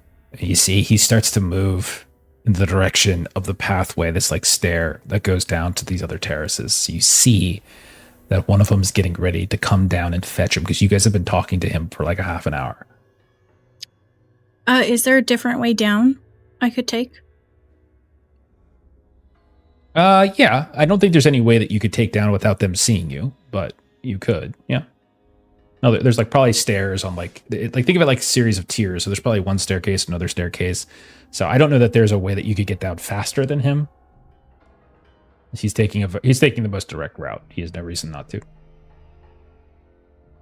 Okay. I just presume that we would have been smart and we would have probably picked some sort of signal that would, agreed upon warning sign. Bird call of some kind. Yeah. So I think she'd get up and she'd stretch and start like kind of loudly singing this like funeral hymn because she's in a cemetery, kind of like trying to be normal but like make a show of like paying respects, but it's loud. And then and very French. Yeah. And then she'll quickly scoop up her things and start heading down the other stairs while she's singing and kind of doing this whole show. Okay. Assuming you all were smart, since we didn't actually see It's a big evidence assumption. of that. Of Let's course we did. assume Of course we that did. that happened. Yes. Okay. I've had a lot All of of time you to would think. suddenly hear, even if you guys didn't plan, you guys suddenly hear Goldie's voice singing. What is it, Goldie? probably You means see something. something? Oh, God. Oh, Mr. Donovan. It Something. must mean movement. Yes. They'll be wondering why I am, and I've been down here too long. He flicks the cigarette. Marie And goes back to where did she we was. leave it at tomorrow night? Are you going to meet him? So Patrick's going to get Montgomery Jr. and he is going to fetch the right, and then you guys are going to meet up here, and that's the deal. Were we going to do it at night, or were we going to do it while they were making the rounds? I was going to vote for the round. Sooner is better. But that's what I No. When are you my meeting him? It doesn't matter when you're doing that. Doesn't matter. Like where is he meeting you to make? I thought we were meeting him at the exchange. warehouse to get the right. Oh, okay. Yeah. Okay. Okay. So you are. Yep. Okay. Okay. All right. Fair enough. Okay. So then that's what he'll say. Like it's like tomorrow afternoon, and he'll like, and he'll like immediately jump up and start like speed walking and turns the corner around the hedge right as like the guy was making that last step. And like, steady on, old boy, ready to go, and kind of up they go. Can I still see that old guy who is pretending to feed birds? Oh, yeah. Roll spot hidden. Nice.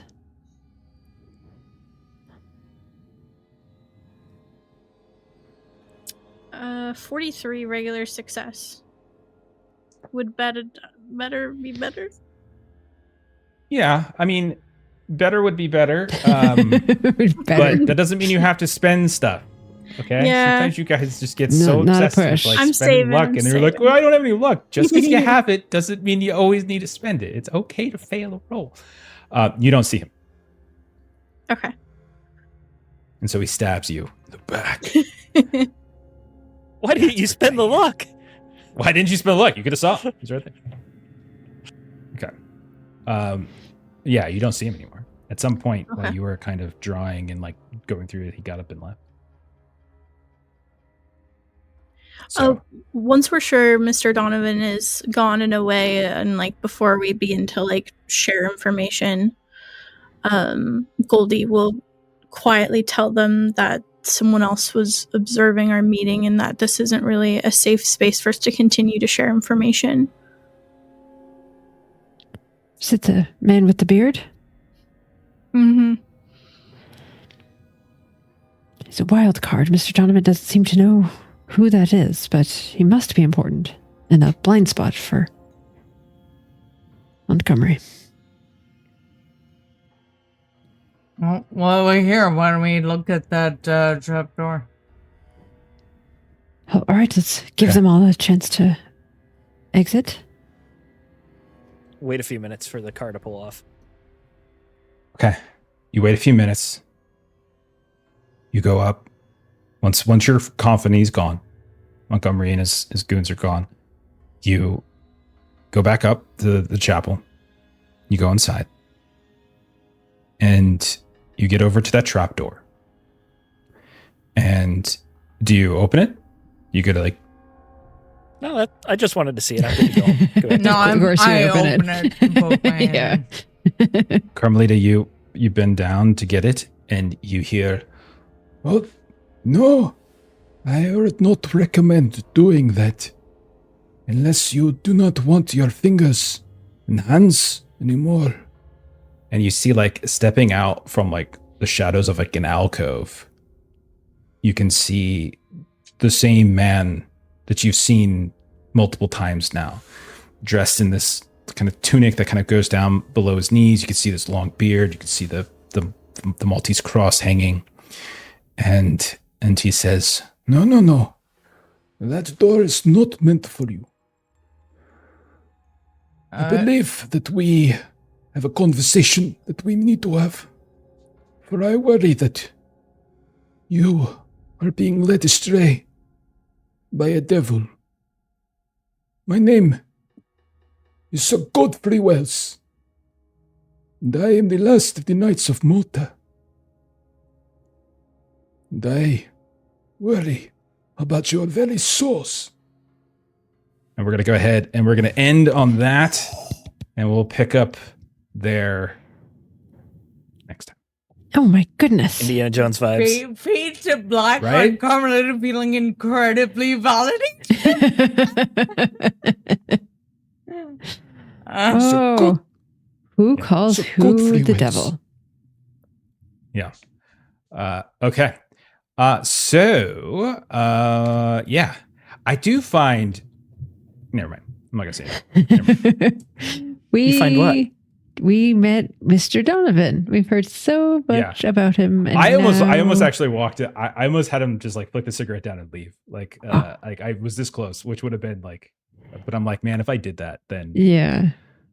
that's like It's 7 extra sessions. It's an interesting predicament Come because back from like we it's a are choice coming to quickly take a crazy attitude with into it. like That's a choice. we don't know each other and we're putting a lot on the line very quickly. Yeah. Like we're not really having Oh, time yeah. to establish a rapport together and immediately making promises about things that no. He could have killed all figure out. 4. He could have killed all 5 of you. Yeah. You guys were literally in his Yeah. hospital, and all of you walked out. So I feel like, from his perspective, that was an olive branch of trust, right? Yeah, He's totally we trustworthy. have months and Yeah, months and months of absolutely. research on He him. killed He's his totally trustworthy. wife, and that's why he has no wife, and his mother had his son has no mother. How tragic! Yeah. Terrible. Yeah, all of that is information that you guys almost didn't get because somebody got a little angry. Okay. I'm sorry, All my right. instincts are good. I'm curious to see who is calling who the devil in this new person that we're meeting and which direction all of this goes. Look, 'cause- I'm sorry, but Long and Steven don't have a monopoly on fucking things up. Like, I We make things all- better all the time. What am I getting What singled is out Long for? fucked up then? Why I did Long this just entire get? campaign. What are you talking What are you talking about? We're both Long's an OG character. Only thing Long fucked up is the fact that there is a lunatic psychopath assassin that's just hunting down all your friends and family, and Yes. just picking you off one at a Sibling time. that's almost gotten killed like so many times already. Yeah, It was not even my Yeah. fault. That was Pastor's fault for killing his brother. it was Pastor Wood's fault, Whoa, but then whoa, Pastor whoa, Wood whoa. died, Like, so it became your So problem. that's what I'm You saying. inherited it. You're the next Like, person. It's not. They Next don't of kin. have a monopoly. It was in his will. It was in his will. Meanwhile, All right. Goldie's like, I have a very lovely painting that I just made. It's gorgeous. Yeah. It's a stick figure. All right.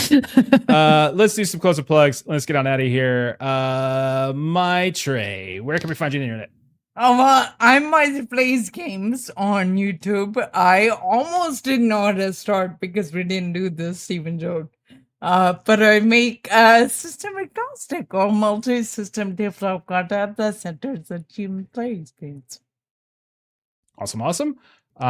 Steven, you make stuff for a living, like a game or something, Yeah. right? Not for a living yet, but I'm Cool. getting there. Huckleberry, a Weird mean, West yeah. RPG. It's like Hellboy in Tombstone. It's super awesome. It's available for pre-order for physical copies right now. You can go to huckleberryrpg.com/pre-order and get your copy. We should be going to manufacturing in a couple months and then shipment from there. So you should have it by summer of next year. Fantastic. As for us, our streaming schedule next week is going to be a little light because it's Thanksgiving here in the U.S. We're going to be back on Tuesday with some Hardwired Island, and then we won't be back again till next Saturday, probably. I think for stream. Oh, actually, wait, Sunday night. Check out Conan. We should have another epic Conan tomorrow night. I think that's the next thing we got going. But no Monday, no Thursday next week, and no Friday next week. So, all right. And Melissa, we had a bunch of raids. Did you write them all down? Do you do your homework? I did. So we've got okay, go for it. Tales of Myth and Mayhem, Brotherhood of the Dice, I'm Chris Kidd, and Other Doc. Thank you. Fantastic. Thank you so much for the raids. If you haven't followed their channels, please make sure you do. And if you're hanging around from those channels and you're here, you want to throw us a follow, go right ahead. It'd be awesome too. We're going to raid somebody as well. We're going to raid Rolling Nomads. They're playing some Vampire the Masquerade. So follow that raid in a moment. Otherwise, have a great rest of your weekend. We'll see y'all later. Bye-bye. I'll be seeing you.